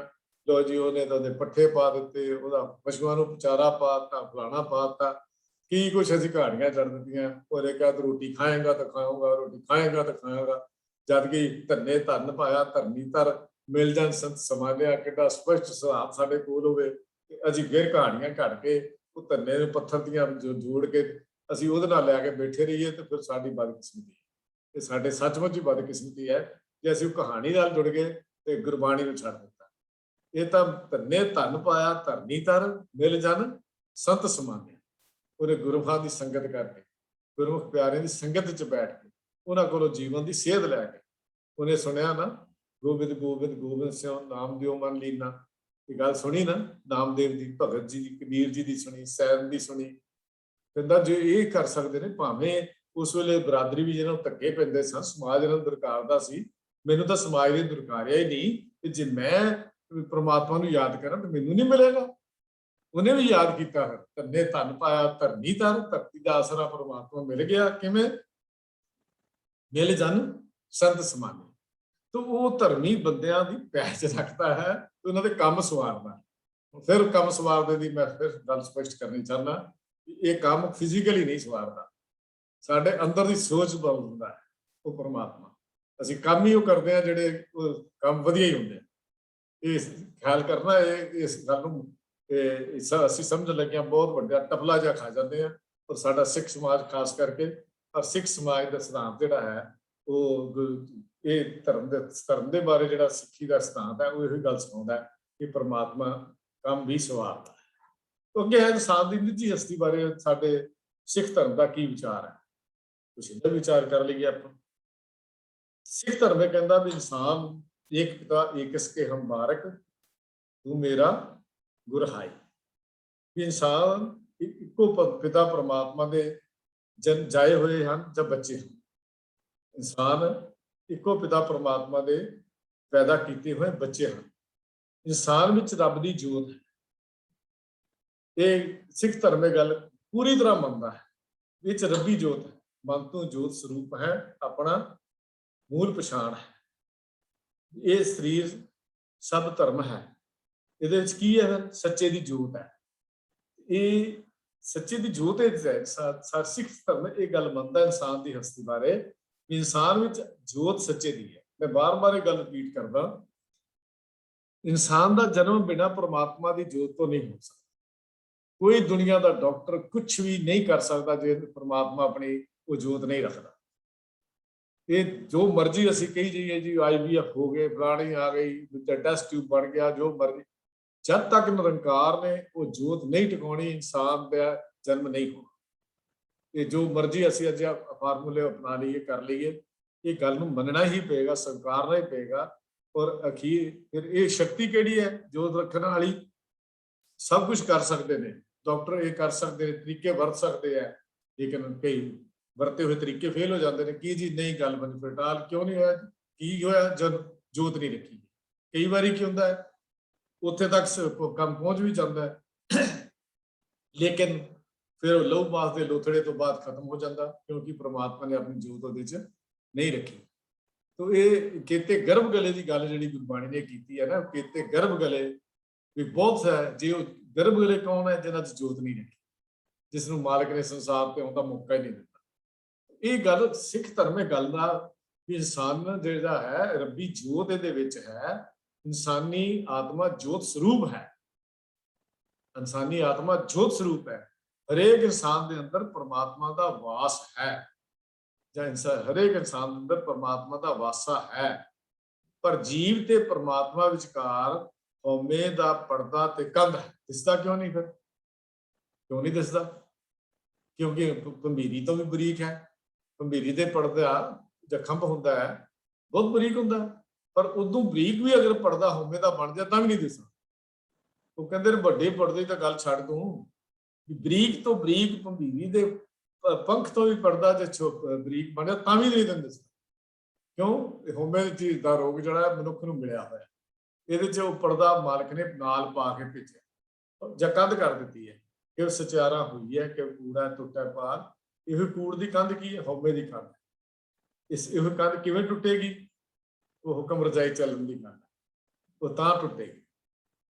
ਇਹ ਗੱਲ ਸਿੱਖ ਧਰਮ ਗੱਲ ਸਮਝਾਉਂਦਾ ਸਾਨੂੰ ਵੀ ਇਨਸਾਨ ਆਪਣੇ ਅੰਦਰ ਵਸ ਰਹੇ ਪਰਮਾਤਮਾ ਨੂੰ ਤਾਂ ਹੀ ਨਹੀਂ ਦੇਖ ਸਕਦਾ ਕਿ ਇਹਦੇ ਅੰਦਰ ਹਉਮੈ ਦਾ ਕੰਧ ਜਾਂ ਪਰਦਾ ਬਣਿਆ ਹੋਇਆ ਹੈ।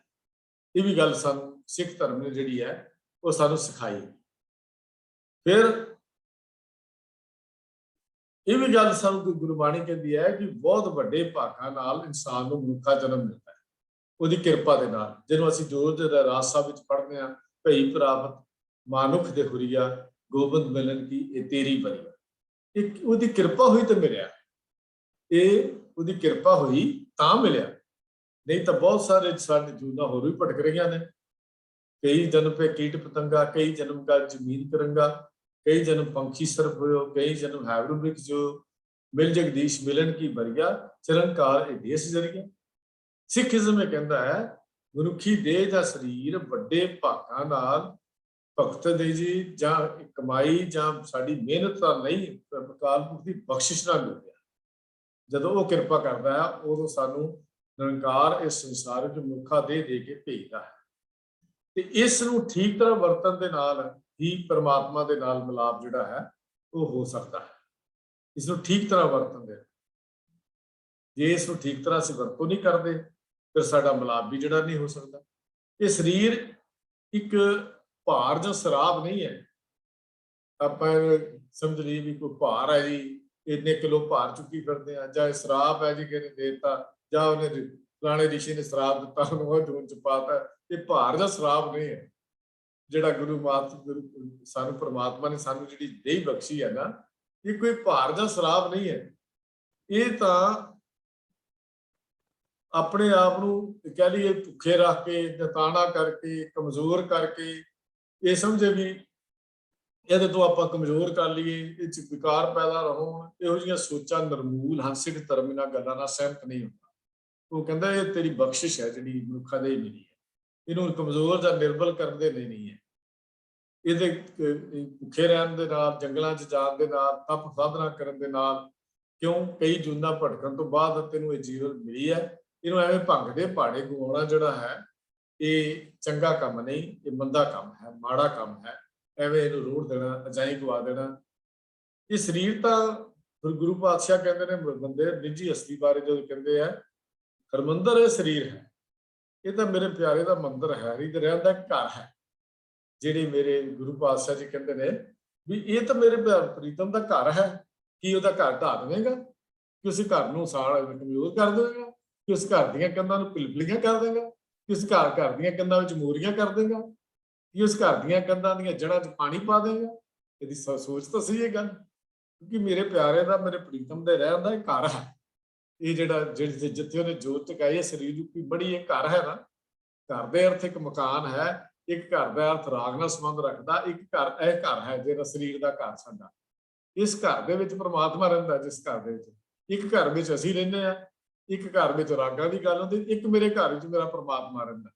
ਦੇਖੋ ਕਿਆ ਕਮਾਲ ਦੀ ਘਾਟ ਮਾਲਕ ਨੇ ਸਾਡੀ ਘੜੀ ਹੈ। ਸਿੱਖ ਧਰਮ ਕਿੰਨੀ ਖੂਬਸੂਰਤ ਗੱਲ ਸਾਨੂੰ ਸਮਝਾਉਂਦਾ ਹੈ ਕਿ ਇਹ ਤਾਂ ਉਹਦੇ ਰਹਿਣ ਦਾ ਘਰ ਹੈ, ਇਹਦੇ ਚ ਹਰੀ ਦਾ ਵਾਸਾ ਹੈ, ਇਸੇ ਵਿੱਚੋਂ ਹੀ ਹਰੀ ਨੂੰ ਲੱਭਣਾ ਹੈ, ਇਹਦੇ ਵਿੱਚੋਂ ਹੀ ਉਹਨੂੰ ਪ੍ਰਗਟ ਕਰਨਾ ਹੈ। ਇਨਸਾਨ ਦੇ ਜੀਵਨ ਦਾ ਮਨੋਰਥ ਹੈ ਇਸ ਸਰੀਰ ਰੂਪੀ ਘਰ ਵਿੱਚੋਂ ਆਪਣੇ ਪ੍ਰਮਾਤਮਾ ਦੀ ਵਸਦੇ ਹੋਏ ਪ੍ਰਮਾਤਮਾ ਦੀ ਪਹਿਚਾਣ ਕਰਨੀ ਤੇ ਇਸ ਪਹਿਚਾਣ ਦੇ ਵਿੱਚੋਂ ਹੀ ਆਪਣੇ ਹਰੀ ਨੂੰ ਲੱਭਣਾ ਤੇ ਹਰੀ ਦੇ ਨਾਲ ਮਿਲਾਪ ਹੋਣਾ। ਇਹ ਸਾਡੇ ਜੀਵਨ ਦਾ ਨਿਸ਼ਾਨਾ ਵੀ ਹੋਈ। ਮਨੁੱਖ ਦੀ ਨਿੱਜੀ ਹਸਤੀ ਬਾਰੇ ਸਿੱਖ ਧਰਮ ਇਹ ਗੱਲ ਸਮਝਾਉਂਦਾ ਹੈ ਕਿ ਜੀਵ ਰੱਬ ਨਾਲੋਂ ਵਿਛੜ ਕੇ ਫਿਰ ਜੂਨਾਂ ਵਿੱਚ ਪੈਂਦਾ ਤੇ ਫਿਰ ਉਸ ਨੂੰ ਖੁਸ਼ ਕਰਕੇ ਉਹਦੇ ਵਿੱਚ ਲੀਨ ਹੋ ਸਕਦਾ। ਦੋ ਹੀ ਗੱਲਾਂ ਨੇ, ਜਾਂ ਤੇ ਆਤਮਾ ਪਰਮਾਤਮਾ ਵਿੱਚ ਲੀਨ ਹੋ ਜਾਏਗੀ ਜਾਂ ਫਿਰ ਉਹ ਫਿਰ ਦੁਨੀਆ ਵਿੱਚ ਭਟਕਦੀ ਹੈ। ਜੋ ਸਾਡੀ ਸਮਝ ਵਿੱਚ ਆਇਆ, ਬਹੁਤ ਸਾਰੇ ਵਿਦਵਾਨਾਂ ਦੇ ਵਿਚਾਰ ਵੀ ਹੋਣਗੇ ਕਿ ਇਹ ਜੂਨਾਂ ਇੱਥੇ ਹੀ ਨੇ, ਕੋਈ ਜੂਨ ਹੈ ਨਹੀਂ, ਫਲਾਣਾ ਹੋਏਗਾ ਜੇ ਨਹੀਂ ਹੋਏਗਾ। ਪਰ ਜੋ ਗੁਰਬਾਣੀ ਪੜ੍ਹ ਕੇ ਜਾਂ ਜਿੰਨੀ ਅਜੇ ਤੱਕ ਸਾਨੂੰ ਸੋਝੀ ਆਈ, ਹੋ ਸਕਦਾ ਅੱਗੋਂ ਹੋਰ ਵੀ ਸਾਨੂੰ ਕੋਈ ਇਹਦੇ ਚ ਜਾਣਕਾਰੀ ਮਿਲੇ, ਪਰ ਜੋ ਤਾਂ ਅਜੇ ਤੱਕ ਸਮਝ ਆਇਆ ਕਿ ਗੁਰੂ ਪਾਤਸ਼ਾਹ ਜੀ ਦੀ ਬਾਣੀ ਨੂੰ ਅਸੀਂ ਕੱਟ ਨਹੀਂ ਕਰ ਸਕਦੇ ਵੀ ਜਾਂ ਤਾਂ ਇਨਸਾਨ ਪਰ ਆਤਮਾ ਪਰਮ ਜੋਤ ਪਰਮਾਤਮਾ ਦਾ ਰੂਪ ਧਾਰਨ ਕਰਦੀ ਹੈ, ਅਜੂਨੀ ਦੇ ਵਿੱਚ ਹੋ ਕੇ ਆਪ ਅਜੂਨੀ ਬਣ ਜਾਂਦੀ ਹੈ, ਤੇ ਜਾਂ ਫਿਰ ਇਹ ਜੋ ਜਨਮ ਮਰਨ ਦਾ ਚੱਕਰ ਹੈ ਇਹਦਾ ਉਹ ਚੱਲਦਾ ਹੀ ਰਹਿਣਾ। ਕਿੰਨੀਆਂ ਜੂਨਾਂ ਦੀ ਕੋਈ ਗਿਣਤੀ ਨਹੀਂ। 84 ਲੱਖ ਇੱਕ ਟਰਮ ਹੈ, ਟਰਮੋਲੋਜੀ ਹੈ ਜਿਹੜੀ ਯੂਜ਼ ਕੀਤੀ ਗਈ ਹੈ, ਕਿਉਂਕਿ ਇੱਥੇ ਦਾ ਕਈ ਕਰੋੜਾਂ ਤਾਂ ਪਾਣੀ ਦੀਆਂ ਜੂਨਾਂ ਨੇ ਤੇ ਕਈ ਕਰੋੜਾਂ ਕਿੱਥੇ ਜੂਨਾਂ ਨੇ, ਉਹ ਕੋਈ ਗਿਣਤੀ ਨਹੀਂ ਹੈ। ਉਹ ਚੱਲ ਰਿਹਾ ਲਫ਼ਜ਼ ਸੀ, ਭਾਰਤੀ ਸਮਾਜ ਉਹਨੂੰ ਵਰਤਦਾ ਸੀ ਵੀ 84 ਲੱਖ ਜੂਨਾਂ। ਗੁਰੂ ਸਾਹਿਬ ਜੀ ਨੇ ਭਾਰਤੀ ਸਮਾਜ ਨੂੰ ਉਸ 84 ਲੱਖ ਦੇ ਭਰਮ ਚੋਂ ਕੱਢਣ ਦੇ ਲਈ ਲਫ਼ਜ਼ ਵਰਤ ਕੇ ਉਹ ਸਾਡੀ ਜਿਹੜੀ ਗਵਾਹੀ ਗੁਰੂ ਪਾਤਸ਼ਾਹ ਜੀ ਨੇ ਕੀਤੀ। ਇਸ ਕਰਕੇ ਇਹ ਸੋਚ ਲਈਏ ਕਿ ਜੂਨਾਂ ਦੀ ਗਿਣਤੀ ਕੋਈ ਨਹੀਂ, ਨਾ ਕੋਈ ਕਰ ਸਕਦਾ, ਨਾ ਗਿਣਤੀ ਹੈ। ਕਈ ਵਾਰੀ ਅਸੀਂ ਵੀ ਲੈਕਚਰ ਕਰਦੇ 84 ਲੱਖ ਜੂਨ, 84 ਲੱਖ ਲਫ਼ਜ਼ ਹੈ ਹੀ ਨਹੀਂ ਫਿਕਸ, ਪਤਾ ਹੀ ਨਹੀਂ ਕਿੰਨੀਆਂ, ਇਹਦਾ ਕੋਈ ਅੰਦਾਜ਼ਾ ਨਹੀਂ। ਮੇਰਾ ਮਾਲਕ ਬਣਾਉਣ ਵਾਲਾ ਹੀ ਜਾਣਦਾ ਹੈ ਕਿੰਨੀਆਂ ਉਹਨੇ ਬਣਾਈਆਂ ਤੇ ਕਿੰਨੀਆਂ ਹੋਣਗੀਆਂ। ਇਹਦੀ ਗਿਣਤੀ ਅਰਬਾਂ ਖਰਬਾਂ 'ਚ ਹੋ ਸਕਦੀ ਹੈ, ਸਾਨੂੰ ਇਹਦੇ ਬਾਰੇ ਕੋਈ ਜਾਣਕਾਰੀ ਨਹੀਂ। ਇੱਕ ਟਰਮੋਲੋਜੀ ਹੈ ਜਿਹੜੀ ਟਰਮਸ ਵਰਤੀਆਂ ਜਾਂਦੀਆਂ ਸੀ ਸਮਾਜ ਦੇ ਵਿੱਚ, ਉਹਨੂੰ ਹੀ ਗੁਰੂ ਪਾਤਸ਼ਾਹ ਨੇ ਵਰਤ ਕੇ ਭਾਰਤੀ ਸਮਾਜ ਨੂੰ, ਇੱਥੋਂ ਦੇ ਵਸਨੀਕਾਂ ਨੂੰ, ਇੱਥੋਂ ਦੇ ਲੋਕਾਂ ਨੂੰ ਉਹਦੇ ਵਿੱਚੋਂ ਭਰਮ ਵਹਿਮ ਤੇ ਖੰਡ ਵਿੱਚੋਂ ਬਾਹਰ ਕੱਢਣ ਦਾ ਯਤਨ ਗੁਰੂ ਪਾਤਸ਼ਾਹ ਜੀ ਨੇ ਕੀਤਾ ਹੈ।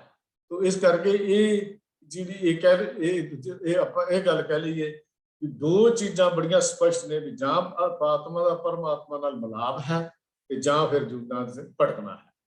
ਜੋ ਗੁਰਬਾਣੀ ਰਹੀ, ਜੋ ਮੈਂ ਫਿਰ ਦੁਹਰਾ ਰਿਹਾ, ਮੈਨੂੰ ਮਾਫ ਕਰ ਦਿਓ, ਮੇਰੀ ਸਮਝ ਅਜੇ ਤੱਕ ਇਹ ਨਹੀਂ ਆਈ ਵੀ ਜਦੋਂ ਅਸੀਂ ਕਹਿੰਦੇ ਨੇ ਕੋਈ ਜੂਨਾ ਫੁੰਨਾ ਹੈ ਨਹੀਂ, ਕੁਛ ਨਹੀਂ ਹੈਗਾ, ਇਹ ਮੇਰੀ ਸਮਝ ਅਜੇ ਤੱਕ ਇਹ ਗੱਲ ਨਹੀਂ ਆ ਸਕੀ। ਹੋ ਸਕਦਾ ਕੋਈ ਤੁਹਾਡੇ ਤੋਂ ਸਮਝਾ ਦੇਵੇ, ਤੁਸੀਂ ਵੀ ਸਾਰੇ ਸਿਆਣੇ ਹੋ, ਮੈਂ ਉਹਨੂੰ ਸਮਝਣ ਨੂੰ ਵੀ ਤਿਆਰ ਹਾਂ, ਪਰ ਮੈਨੂੰ ਅਜੇ ਤੱਕ ਵੀ ਗੁਰਬਾਣੀ ਵਿੱਚੋਂ ਬਾਰ-ਬਾਰ ਇਹ ਗੱਲ ਸਮਝ ਨਹੀਂ ਆਈ। ਇਹੋ ਹੀ ਸਮਝਾਉਂਦੀ ਹੈ ਕਿ ਜਾਂ ਆਤਮਾ ਪਰਮਾਤਮਾ ਨਾਲ ਮਿਲ ਜਾਂਦੀ ਹੈ ਤੇ ਜਾਂ ਮਨੁੱਖ ਫਿਰ ਜੂਨਾਂ ਦੇ ਵਿੱਚ ਪੈ ਜਾਂਦਾ। ਇਹੋ ਹੀ ਮੈਨੂੰ ਅਜੇ ਤੱਕ ਸਮਝ ਆਈ। ਇਹ ਅਸੀਂ ਇਹ ਕਹਿ ਸਕਦੇ ਹਾਂ ਕਿ ਜੀਵ ਰੱਬ ਨਾਲੋਂ ਵਿਛੜ ਕੇ ਜੂਨਾਂ 'ਚ ਪੈਂਦਾ ਤੇ ਜੇ ਪ੍ਰਮਾਤਮਾ ਨੂੰ ਖੁਸ਼ ਕੇ ਗੁਰਪ੍ਰਸਾਦ ਦਾ ਧਾਰਨੀ ਹੋ ਜਾਵੇ, ਉਹਦੇ ਵਿੱਚ ਲੀਨ ਹੋ ਸਕਦਾ ਹੈ, ਉਹਦੇ ਵਿੱਚ ਹੀ ਇਹ ਜਜ਼ਬ ਹੋ ਸਕਦਾ ਹੈ। ਜਿਵੇਂ ਪਾਣੀ ਸੰਗ ਪਾਣੀ ਦੀ ਖੇਡ ਜਿਹੜੀ ਹੈ, ਜਿਵੇਂ ਪਾਣੀ ਵਿੱਚ ਪਾਣੀ ਸਮਾ ਗਿਆ ਤਾਂ ਪਤਾ ਨਹੀਂ ਲੱਗਦਾ, ਇਸੇ ਤਰ੍ਹਾਂ ਆਤਮਾ ਪਰਮਾਤਮਾ ਵਿੱਚ ਚਲੀ ਗਈ ਤੇ ਪਰਮਾਤਮਾ ਬਣ ਗਈ, ਉਹਦੇ ਬਾਰੇ ਵੀ ਪਤਾ ਨਹੀਂ ਲੱਗਦਾ। ਜਿਉਂ ਜਲ ਮੈਂ ਜਲ ਆਏ ਘਟਾਨਾ, ਤਿਉਂ ਜੋਤੀ ਸੰਗ ਜੋਤ ਸਮਾਨਾ। ਇਹ ਤਾਂ ਜਿਵੇਂ ਪਾਣੀ ਵਿੱਚ ਪਾਣੀ, ਇਵੇਂ ਜੋਤ ਜੋਤ ਵਿੱਚ ਚਲ ਗਈ, ਸਮਾ ਗਈ, ਫਿਰ ਪਤਾ ਨਹੀਂ ਲੱਗਦਾ ਕਿ ਕਿਹੜੀ ਜੋਤ ਕਿਹੜੇ ਮਨੁੱਖ ਦੀ ਹੈ, ਇਹ ਕਿਸੇ ਨੂੰ ਕੋਈ ਪਤਾ ਨਹੀਂ। ਇੱਥੇ ਨਹੀਂ ਸਮੁੰਦਰ ਵਿੱਚ ਸਤਲੁਜ ਜਾ ਕੇ ਪੈ ਜਾਏ, ਸਮੁੰਦਰ ਵਿੱਚ ਦੂਜਾ ਦਰਿਆ ਪੈ ਜਾਏ, ਸਮੁੰਦਰ ਵਿੱਚ ਆ ਕੇ ਬਿਆਸ ਪੈ ਜਾਏ, ਜਦ ਤੱਕ ਇਹ ਵੱਖਰੇ ਵੱਖਰੇ ਸੀ ਇਹਨਾਂ ਦੇ ਨਾਮ ਚੱਲਦੇ ਸੀ। ਜਿੱਦਣ ਇਹ ਸਮੁੰਦਰ 'ਚ ਡਿੱਗੇ, ਨਾ ਸਤਲੁਜ ਰਿਹਾ, ਨਾ ਬਿਆਸ ਰਿਹਾ, ਨਾ ਗੰਗਾ ਰਹੀ, ਇਹ ਤਾਂ ਸਮੁੰਦਰ ਬਣ ਗਿਆ, ਇਹਦਾ ਨਾਮ ਵੀ ਸਮੁੰਦਰ ਹੋ ਗਿਆ। ਇਨਸਾਨ ਕੁਛ ਹੋਵੇ, ਆਤਮਾ ਪਰਮਾਤਮਾ ਤੇ ਜਦੋਂ ਲੀਨ ਹੋ ਗਈ ਤੇ ਇਹਦਾ ਨਾਮ ਵੀ ਪਰਮਾਤਮਾ ਹੀ ਬਣ ਜਾਂਦਾ ਹੈ। ਇਹ ਸਾਨੂੰ ਗੱਲ ਸਮਝਾਏਗੀ ਗੁਰੂ ਬਾਣੀ ਨੇ। ਦੂਜੇ ਪਾਸੇ ਇੱਕ ਹੋਰ ਗੱਲ ਸਾਨੂੰ ਸਮਝਾਉਂਦੇ ਹੈ, ਗੁਰਬਾਣੀ ਨੇ ਇਹ ਵੀ ਗੱਲ ਸਮਝਾਈ ਵੀ ਸਰੀਰ ਨੂੰ ਸਭ ਕੁਝ ਸਮਝ ਲੈਣਾ, ਕੇਵਲ ਇਹਦੀ ਪਾਲਣਾ ਪੋਸਣਾ ਵਿੱਚ ਹੀ ਲੱਗੇ ਰਹਿਣਾ, ਇਹ ਸਿੱਖ ਦਾ ਜੀਵਨ ਮਾਰਗ ਨਹੀਂ ਹੈ। ਇਹ ਧਰਮ ਸਿੱਖ ਧਰਮ ਨੇ ਵੀ ਗੱਲ ਸਮਝਾਈ। ਭਲਕੇ ਉੱਠ ਪਪੂਲੀਏ ਬਿਨ ਬੂਝੇ ਮੁਕਤ ਅਜਾਨ, ਇੱਕ ਸ਼ਬਦ ਬੜਾ ਪਿਆਰਾ ਆਉਂਦਾ, ਪ੍ਰਾਣੀ ਤੋਂ ਆਇਆ ਲਾਹਾ ਲੈਣ ਲੱਗਾ ਕਿਤ ਫਕੜੇ ਸਭ ਮੁਕਦੀ ਚੱਲੀ ਰਹਿ। ਉਹਦੀ ਪਹਿਲੀ ਪੰਕਤੀ ਹੈ ਭਲਕੇ ਉੱਠ ਪਪੂਲੀਏ। ਪਪੂਲੀਏ ਦਾ ਅਰਥ ਜਿਹੜਾ ਆਪਾਂ ਸਮਝੀਏ ਤਾਂ ਫਿਰ ਕਮਾਲ ਦੀ ਗੱਲ ਹੈ। ਕਿ ਸਵੇਰੇ ਮੈਂ ਦੂਜੇ ਸੌਖੇ ਲਫ਼ਜ਼ਾਂ 'ਚ ਗੱਲ ਕਰਾਂ, ਬੋਲੀਏ ਦਾ ਅਰਥ ਪੋਚਾ ਪਾਚੀ ਕਰਨੀ। ਦੂਜੇ ਲਫ਼ਜ਼ ਸੌਖਾ ਜਿਹਾ ਲਫ਼ਜ਼ ਕਰਾਂ ਵੀ ਆਪਾਂ ਪੋਚਾ ਪਾਚੀ ਕਰਦੇ ਹਾਂ, ਸੋਹਣਾ ਜਿਹਾ ਬਣਾਉਂਦੇ ਨੇ। ਤੇ ਸਰੀਰ ਦੀ ਪੋਚਾ ਪਾਚੀ 'ਚ ਸਾਰਾ ਟਾਈਮ ਸਾਡਾ ਲੱਗ ਜਾਂਦਾ ਹੈ। ਕਈ ਅੰਦਾਜ਼ਾ ਲਾ ਕੇ ਦੇਖੀਏ, ਖਾਸ ਕਰਕੇ ਜਦੋਂ ਅਸੀਂ ਆਪਣੇ ਘਰਾਂ 'ਚ ਦੇਖਦੇ ਹਾਂ ਕਿ ਕਿੰਨਾ ਸਮਾਂ ਅਸੀਂ ਸ਼ੀਸ਼ੇ ਵਿੱਚ ਦੇਖ ਸਾਹਮਣੇ ਖੜੇ ਹੋ ਕੇ ਆਪਣੀ ਪੋਚਾ ਪਾਚੀ 'ਚ ਲਗਾਉਂਦੇ ਹਾਂ। ਠੀਕ ਹੈ, ਜਿੰਨਾ ਕੁ ਸਾਨੂੰ ਚਾਹੀਦਾ ਉਨਾ ਕੁ ਜ਼ਰੂਰੀ ਹੈ, ਪਰ ਕਈ ਵਾਰੀ ਟਾਈ ਸਿੱਧੀ ਨਹੀਂ ਹੋਈ ਜਾਂ ਟੇਢਾ ਹੋ ਗਿਆ, ਫਲਾਣਾ ਟੇਢਾ ਹੋ ਗਿਆ, ਜੇ ਇਹਨੂੰ ਫਿਰ ਸਿਕੰਦੀਆਂ ਲਾਉਣੀਆਂ ਨੇ, ਇਹਨੂੰ ਫਲਾਣਾ ਸੈਂਟ ਰਹਿ ਗਿਆ, ਆਤਰ ਛਿੜਕ ਦੀਏ। ਕੁਝ ਚੀਜ਼ਾਂ ਜ਼ਰੂਰੀ ਨੇ, ਕੁਝ ਚੀਜ਼ਾਂ ਗੈਰ ਜ਼ਰੂਰੀ ਨੇ, ਜਿਨ੍ਹਾਂ ਨੂੰ ਅਸੀਂ ਵਰਤਨ ਦੇ ਉੱਤੇ ਸਾਰਾ ਜ਼ੋਰ ਲਾਉਂਦੇ ਨੇ। ਕਦ ਲਈ ਹੈ? ਉਹ ਸਰੀਰ ਨੂੰ ਕੀ ਕਹਿੰਦੇ ਨੇ, ਸਰੀਰ ਨੂੰ ਸਭ ਕੁਝ ਸਮਝਣ ਦੇ ਲਈ ਵੀ ਮੇਰਾ ਸਰੀਰ ਹੀ ਸਾਰਾ ਕੁਝ ਹੈ। ਫਿਰ ਕਿ ਜਿਮ ਕਰਨ ਤਾਂ ਜਾਣਗੇ, ਵਰਕਆਊਟ ਤਾਂ ਕਰ ਲੈਣਾ ਤੇ ਗੁਰਦੁਆਰੇ ਨਹੀਂ ਜਾਣਾ। ਹਾਂਜੀ, ਵਰਕਆਊਟ ਕਰਨ ਜਾਣਾ, ਪਾਠ ਨਹੀਂ ਕਰਨਾ। ਇਹ ਕੀ ਹੈ? ਸਰੀਰ ਨੂੰ ਸਭ ਕੁਝ ਸਮਝਣਾ ਜੀ। ਮੈਂ ਵਾਕ ਤਾਂ ਕਰਨੀ ਹੈ 10 ਮੀਲ ਦੀ ਰੋਜ਼, ਪਰ ਜਪਜੀ ਸਾਹਿਬ ਕਰਨ ਦਾ ਟਾਈਮ ਨਹੀਂ ਮਿਲਦਾ। ਜੇ ਮਿਲੇਗਾ ਕਿੱਥੋਂ? 10 ਮੀਲ ਦੀ ਤੂੰ ਵਾਕ ਕਰਨੀ ਹੈ, ਜਾਂ ਤਾਂ ਸਵੇਰੇ ਉੱਠਣ ਦਾ ਅੱਧਾ ਘੰਟਾ ਪਹਿਲਾਂ ਉੱਠ ਤਾਂ ਜਪਜੀ ਸਾਹਿਬ ਕਰੇਗਾ, ਤੇ ਨਹੀਂ ਤੇ ਫਿਰ ਵਾਕ ਨੂੰ 9 ਮੀਲ ਤੇ ਲਾਇਆ ਤਾਂ ਕਰੇਗਾ। ਕੁਛ ਤਾਂ ਫਾਰਮੂਲਾ ਹੋਏਗਾ ਨਾ। ਪਰ ਉਹ ਕਹਿੰਦਾ ਨਹੀਂ, ਸਰੀਰ ਠੀਕ ਰਹਿਣਾ ਚਾਹੀਦਾ ਜੀ, ਬਸ ਮੈਨੂੰ ਹੋਰ ਕੁਝ ਨਹੀਂ ਚਾਹੀਦਾ, ਬਸ ਮੇਰਾ ਸਰੀਰ ਠੀਕ। ਅਰਦਾਸ ਵੀ ਅਸੀਂ ਰੱਬ ਅੱਗੇ ਉਹੀ ਕਰਦੇ ਰਹਿੰਦੇ ਹਾਂ, ਕਰਨੀ ਚਾਹੀਦੀ ਹੈ, ਪਰ ਇਕੱਲੇ ਸਰੀਰ ਦੀ ਪਾਲਣਾ ਪੋਸ਼ਣਾ ਨਾ ਕਰੀਏ। ਇਹਦੇ ਅੰਦਰ ਜਿਹੜੀ ਆਤਮਾ ਦੀ ਪਾਲਣਾ ਹੈ, ਉਹਦੀ ਖੁਰਾਕ ਵੀ ਤਾਂ ਚਾਹੀਦੀ ਹੈ ਨਾ, ਉਹਦੇ ਬਾਰੇ ਵੀ ਕੁਝ ਸੋਚ ਲਈਏ। ਤਾਂ ਸਿੱਖ ਧਰਮ ਇਹ ਗੱਲ ਮਨੁੱਖ ਨੂੰ ਇਹ ਸਮਝਾਉਂਦਾ ਹੈ ਵੀ ਸਰੀਰ ਨੂੰ ਸਭ ਕੁਝ ਸਮਝ ਲੈਣਾ ਤੇ ਇਹਦੀ ਪਾਲਣਾ ਪੋਸ਼ਣਾ ਵਿੱਚ ਰੁੱਝੇ ਰਹਿਣਾ, ਨੇਕੀ ਦੇ ਕੰਮਾਂ ਦੇ ਵੱਲੋਂ ਵਰਤਨ ਤੋਂ ਸਰੀਰ ਨੂੰ ਸੰਕੋਚ ਕਰਨਾ ਅਤੇ ਮੰਦੇ ਕੰਮਾਂ ਵਿੱਚ ਇਹਨੂੰ ਲਾਈ ਰੱਖਣਾ, ਇਹ ਵੱਡੇ ਦਰਜੇ ਦੀ ਮੂਰਖਤਾ ਤੇ ਮਹਾਪਾਪ ਹੈ। ਵੱਡੇ ਦਰਜੇ ਦੀ ਮੂਰਖਤਾ ਤੇ ਮਹਾਪਾਪ। ਹੁਣ ਦੇਖ ਲਓ ਤੁਸੀਂ ਕਿ ਅਸੀਂ ਕਿੱਥੇ ਖੜੇ ਆ। ਆਪਣੇ ਆਪ ਦਾ ਆਪ ਅੰਦਾਜ਼ਾ ਅਸੀਂ ਲਾ ਸਕਦੇ ਹਾਂ, ਕਿਸੇ ਦੀ ਗੱਲ ਨਹੀਂ ਕਰ ਸਕਦੇ ਵੀ ਮੈਂ ਕਿੱਥੇ ਖੜਾ, ਮੈਨੂੰ ਪਤਾ ਹੈ ਤੇ ਮੈਂ ਕਿੰਨੀ ਕਿ ਸਰੀਰ ਦੀ ਪਾਲਣਾ ਪੋਸ਼ਣਾ ਤੇ ਲੱਗਾ ਰਹਿਣਾ ਹਰ ਵੇਲੇ। ਇਹਦਾ ਆਹਾਰ ਦੇ ਵਿੱਚ ਕਈਆਂ ਦਾ ਸੁਭਾਅ ਕੀ ਹੁੰਦਾ, ਮੈਂ ਇੱਕ ਦਿਨ ਟੀਵੀ ਦੇਖ ਰਿਹਾ ਸੀ, ਛੋਟੀ ਜਿਹੀ ਗੱਲ ਮੈਂ ਕਰ ਰਿਹਾ, ਅਖੇ ਜੀ ਸਾਡੀ ਫੈਮਿਲੀ ਦਾ ਤਾਂ ਸੁਭਾਅ ਹੈ ਵੀ ਜਦੋਂ ਅਸੀਂ ਬ੍ਰੇਕਫਾਸਟ ਦੇ ਟੇਬਲ ਤੇ ਬੈਠਦੇ ਹਾਂ ਤੇ ਫਿਰ ਗੱਲ ਹੁੰਦੀ ਦੁਪਹਿਰੇ ਲੰਚ 'ਚ ਕੀ ਬਣਨਾ, ਤੇ ਜਦੋਂ ਲੰਚ ਕਰਦੇ ਹਾਂ ਫਿਰ ਡਿਨਰ 'ਚ ਕੀ ਬਣਨਾ। ਬਸ ਕਹਿੰਦਾ ਸਾਡੇ ਦਿਨ ਤੇ ਏਦਾਂ ਲੱਗ ਜਾਂਦਾ। ਇਹ ਹੈ ਸਰੀਰ ਦੀ ਪਾਲਣਾ ਪੋਸ਼ਣਾ ਵਾਲਾ ਕੰਮ। ਭਲਿਆ ਇਹ ਸਰੀਰ ਇਸ ਕੰਮ ਲਈ ਨਹੀਂ ਮਿਲਿਆ ਕਿ 3 ਟਾਈਮ ਠੋਸ ਕੇ ਤੇ ਤਰਪਾਈ ਚੱਲ। ਸਰੀਰ ਦੇ ਜਿਉਂਦੇ ਰਹਿਣ ਦੀ ਖੁਰਾਕ ਹੈ ਜਿਹੜੀ ਆ ਸਰੀਰ ਦੀ ਬਾਹਰ ਦੀ ਹੈ, ਤੇਰੇ ਅੰਦਰ ਵੀ ਕੋਈ ਚੀਜ਼ ਹੈ ਜਿਹਨੂੰ ਜਿਉਂਦੇ ਰੱਖਣ ਲਈ ਕੁਝ ਕਰਨਾ ਪੈਣਾ, ਉਹਦੀ ਵੀ ਤਾਂ ਖੁਰਾਕ ਚਾਹੀਦੀ ਸੀ ਨਾ, ਉਹ ਖੁਰਾਕ ਨਹੀਂ। ਸਿੱਖ ਧਰਮ ਮਨੁੱਖ ਦੀ ਨਿੱਜੀ ਹਸਤੀ ਬਾਰੇ ਇਹ ਗੱਲ ਸਮਝਾਉਂਦਾ ਹੈ ਕਿ ਤੇਰਾ ਕੰਮ ਸਰੀਰ ਇਹ ਪ੍ਰਮਾਤਮਾ ਦੀ ਦਿੱਤੀ ਹੋਈ ਦਾਤ ਹੈ, ਇਸ ਨੂੰ ਸੰਭਾਲ ਕੇ ਰੱਖ, ਪਰ ਇਹਦੇ ਉੱਤੇ ਫੋਕਾ ਸ਼ਿੰਗਾਰ ਤੇ ਹਾਰ ਸ਼ਿੰਗਾਰ ਕਰਕੇ। ਜੇ ਇੱਕ ਸ਼ਬਦ ਹੋਰ ਹੁੰਦਾ ਹੈ, ਪਾਵਤ ਰਲੀਆ ਜੋਬਨ ਬਲੀਆ, ਜੇ ਇਹਨੂੰ ਸਾਰਾ ਸ਼ਬਦ ਪੜਾਂਗੇ, ਨਾਮ ਬਿਨਾ ਮਾਟੀ ਸੰਗ ਰਲੀਆ ਦੀ ਗੱਲ ਜਦੋਂ ਆਉਂਦੀ ਹੈ ਫਿਰ ਬੰਦਾ ਅੰਦਰੋਂ ਕੰਬ ਜਾਂਦਾ ਵੀ ਇੰਨਾ ਕੁਝ ਕਰਕੇ।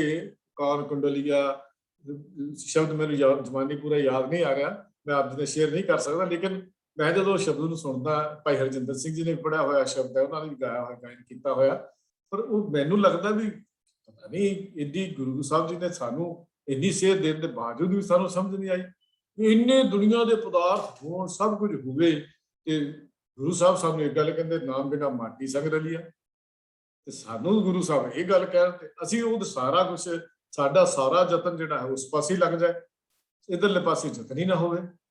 ਸਾਡਾ ਯਤਨ ਹੀ ਸਿਰ ਸਾਰਾ ਉਸੇ ਪਾਸੇ ਹੁੰਦਾ।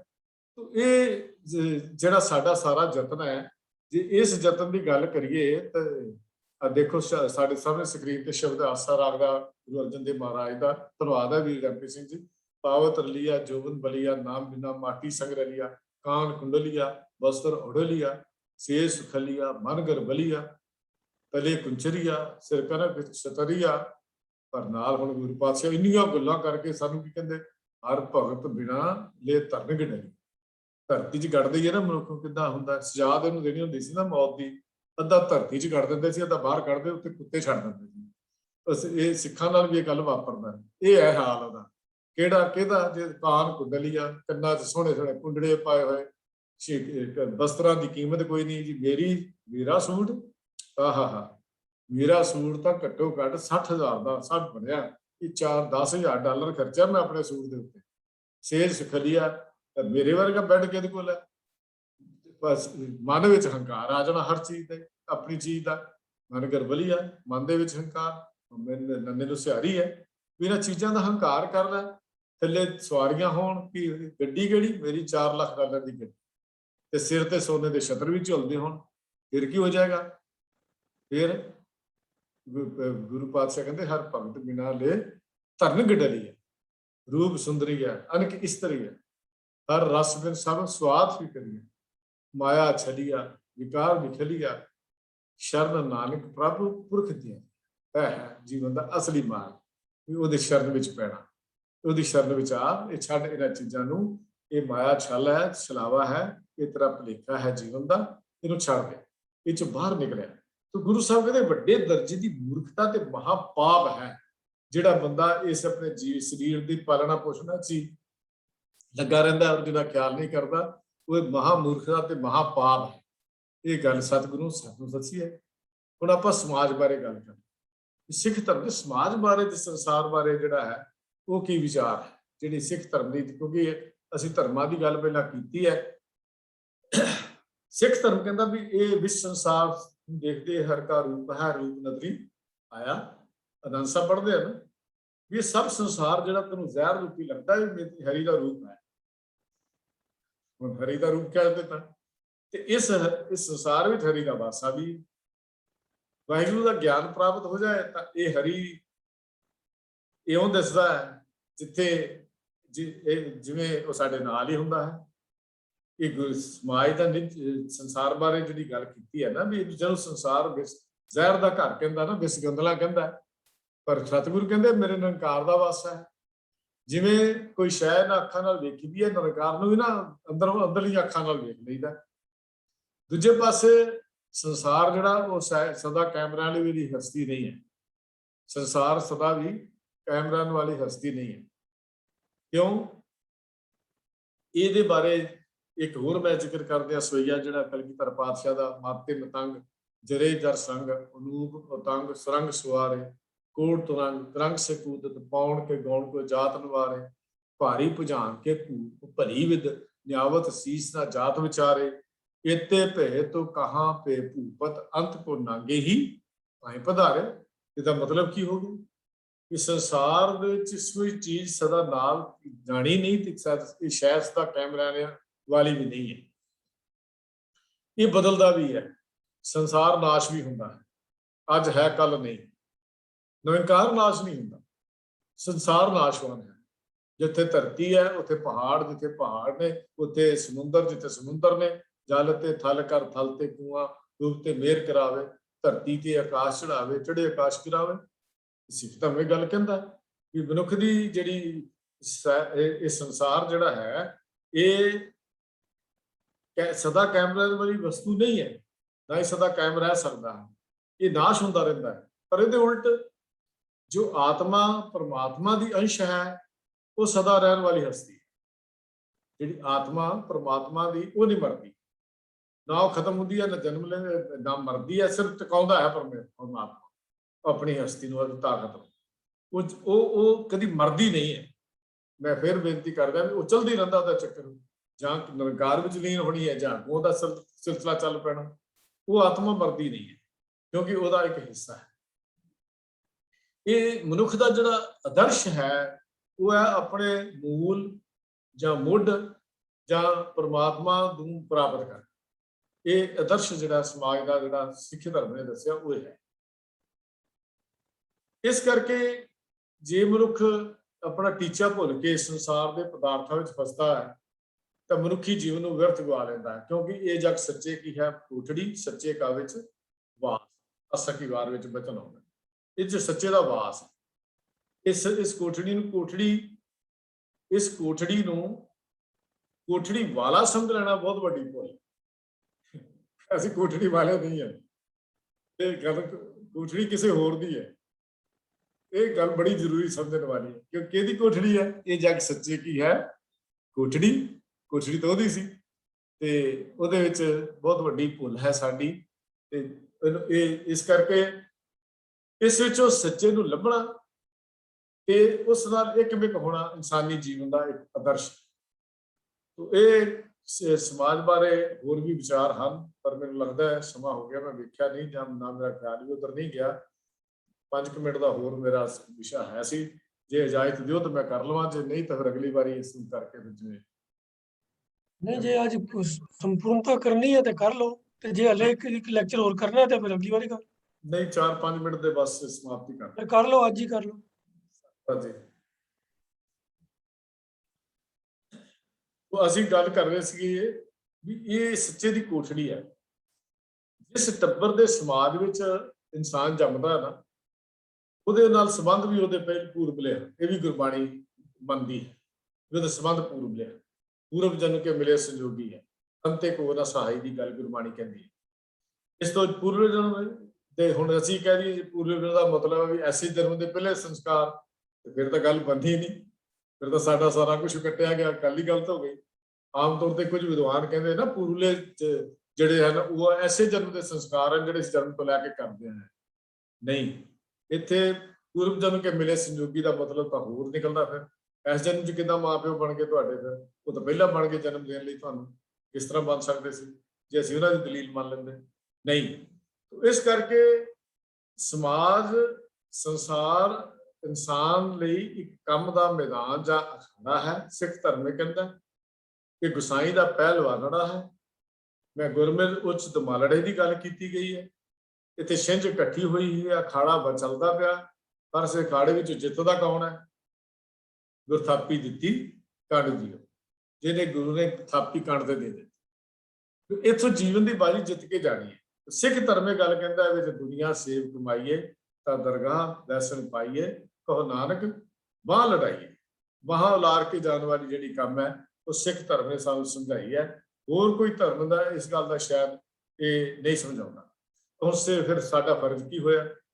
ਗੁਰਬਾਣੀ ਨੂੰ ਪੜ੍ਹਨਾ, ਗੁਰਬਾਣੀ ਨੂੰ ਵਿਚਾਰਨਾ, ਉਸ ਦੇ ਵਿਚਲੇ ਹੁਕਮਾਂ ਦੀ ਪਾਲਣਾ ਕਰਨੀ, ਉਸ ਅਨੁਸਾਰ ਆਪਣੇ ਜੀਵਨ ਨੂੰ ਢਾਲਣਾ, ਤੇ ਨਾਲ ਨਾਲ ਸਾਡਾ ਇਹ ਵੀ ਫਰਜ਼ ਹੈ ਗੁਰ ਇਤਿਹਾਸ ਦੀ ਸ਼ਰਧਾ ਤੇ ਪ੍ਰੇਮ ਸਾਥ ਖੋਜ ਕਰਨੀ, ਉਸ ਇਤਿਹਾਸ ਨੂੰ ਵਿੱਚ ਪਰਖਣਾ, ਉਹਦੇ ਵਿੱਚੋਂ ਪ੍ਰਾਪਤ ਹੋਈ ਸਿੱਖਿਆ ਨੂੰ ਆਪਣੇ ਜੀਵਨ ਦਾ ਆਧਾਰ ਬਣਾਉਣਾ, ਆਸਰਾ ਬਣਾਉਣਾ। ਇੱਕ ਸਾਡੀ ਇਹ ਵੀ ਡਿਊਟੀ ਹੈ ਜਿਹੜੀ ਗੁਰੂ ਪਾਤਸ਼ਾਹ ਨੇ ਦੱਸੀ ਹੈ। ਸਿੱਖ ਬਜ਼ੁਰਗਾਂ ਦਾ, ਮਹਾਂਪੁਰਸ਼ਾਂ ਦਾ, ਜਿਹੜੇ ਚੰਗੇ ਜੀਵਨ ਦੇ ਰੰਗੇ ਹੋਏ ਗੁਰਮੁਖ ਪਿਆਰੇ ਹਨ, ਉਹਨਾਂ ਦੇ ਦੇਖ ਕੇ ਜੀਵਨ ਗੁਜ਼ਾਰਨਾ, ਉਹਨਾਂ ਦੇ ਕਦਮ ਚਿੰਨ੍ਹਾਂ ਤੇ ਚੱਲ ਕੇ ਆਪਣੇ ਜੀਵਨ ਨੂੰ ਗੁਜ਼ਾਰਨਾ, ਨਾ ਕਿ ਹੈਲੋ ਹੈਲੋ ਹਾਏ ਹਾਏ ਦੇ ਵਿੱਚ ਉਹਨਾਂ ਨੂੰ ਦੇਖ ਕੇ ਉਦਾਂ ਦੇ ਬਣ ਜਾਣਾ। ਸਿੱਖ ਧਰਮ ਦਾ ਆਦਰਸ਼ ਜਿਹੜਾ ਸਮਾਜ ਬਾਰੇ ਦੱਸਦਾ ਹੈ ਉਹ ਹੈ ਜਿਹਨਾਂ ਨੇ ਘਾਲਣਾ ਘਾਲੀ ਆ, ਉਹਨਾਂ ਦੇ ਜੀਵਨ ਨੂੰ ਦੇਖੋ, ਉਹਨਾਂ ਦੀਆਂ ਕਥਾ ਕਹਾਣੀਆਂ ਨੂੰ ਸੁਣੀਏ, ਕਿਉਂਕਿ ਬਾਣੀਆਂ ਕਹਾਣੀਆਂ ਪੁੱਤ ਸਪੁੱਤ ਕਰੇ। ਇਹ ਸਿੱਖਿਆ ਗੁਰੂ ਪਾਤਸ਼ਾਹ ਨੇ ਸਾਨੂੰ ਦਿੱਤੀ ਹੈ। ਤਾਂ ਗੁਰਬਾਣੀ ਤੇ ਗੁਰ ਇਤਿਹਾਸ ਤੋਂ ਛੁੱਟ ਜੀਵਨ ਵਿੱਚ ਸਫਲਤਾ ਲਈ ਵੀ ਜ਼ਰੂਰੀ ਹੈ ਕਿ ਮਨੁੱਖ ਹਰ ਵੇਲੇ ਪ੍ਰਮਾਤਮਾ ਨੂੰ ਯਾਦ ਰੱਖੇ, ਆਪਣੀ ਯਾਦ ਦਾ ਹਿੱਸਾ ਬਣਾਵੇ। ਗੋਬਿੰਦ ਗੋਬਿੰਦ ਕਰ ਹਾਂ, ਹਰ ਹਰ ਮਨ ਪਿਆਰ ਹਾਂ, ਗੁਰ ਕਿਹਾ ਸੋਚਿਤ ਧਰ ਹਾਂ, ਹੰਸਿਓ ਤੋਰ ਫੇਰ ਹਾਂ, ਐਸੇ ਲਾਲਨ ਪਾਇਓ ਰੀਸ। ਬਸ ਇਹ ਜੀਵਨ ਦਾ ਦਰਸ਼ ਬਣ ਜਾਏ। ਸਤਿਗੁਰੂ ਜੀ ਕਿਰਪਾ ਕਰਨ, ਅਸੀਂ ਵੀ ਇਸ ਪਾਸੇ ਨੂੰ ਚੱਲਦੇ ਹੋਏ ਆਪਣਾ ਲੋਕ ਪ੍ਰਲੋਕ ਸੁਹੇਲਾ ਕਰ ਲਈਏ। ਜਿੰਨੇ ਕੁ ਧਰਮ ਦੇ ਬਾਰੇ ਕੋਈ ਜਾਣਕਾਰੀ ਮਿਲਦੀ ਹੈ ਜਾਂ ਹੋਈ, ਜਾਂ ਜਿੰਨੀ ਕੁ ਸਮਝ ਆਈ ਉਹ ਆਪ ਜੀ ਨਾਲ ਸਾਂਝੀ ਕੀਤੀ ਹੈ ਜੀ। ਹੋਈਆਂ ਭੁੱਲਾਂ ਦੀ ਖਿਮਾ, ਪਿਆਰ ਸਤਿ ਫਤਿਹ ਬੁਲਾਓ। ਵਾਹਿਗੁਰੂ ਜੀ ਕਾ ਖਾਲਸਾ, ਵਾਹਿਗੁਰੂ ਜੀ ਕੀ ਫਤਿਹ। वाहिगुरू जी का खालसा, वाहिगुरू जी की फतेह।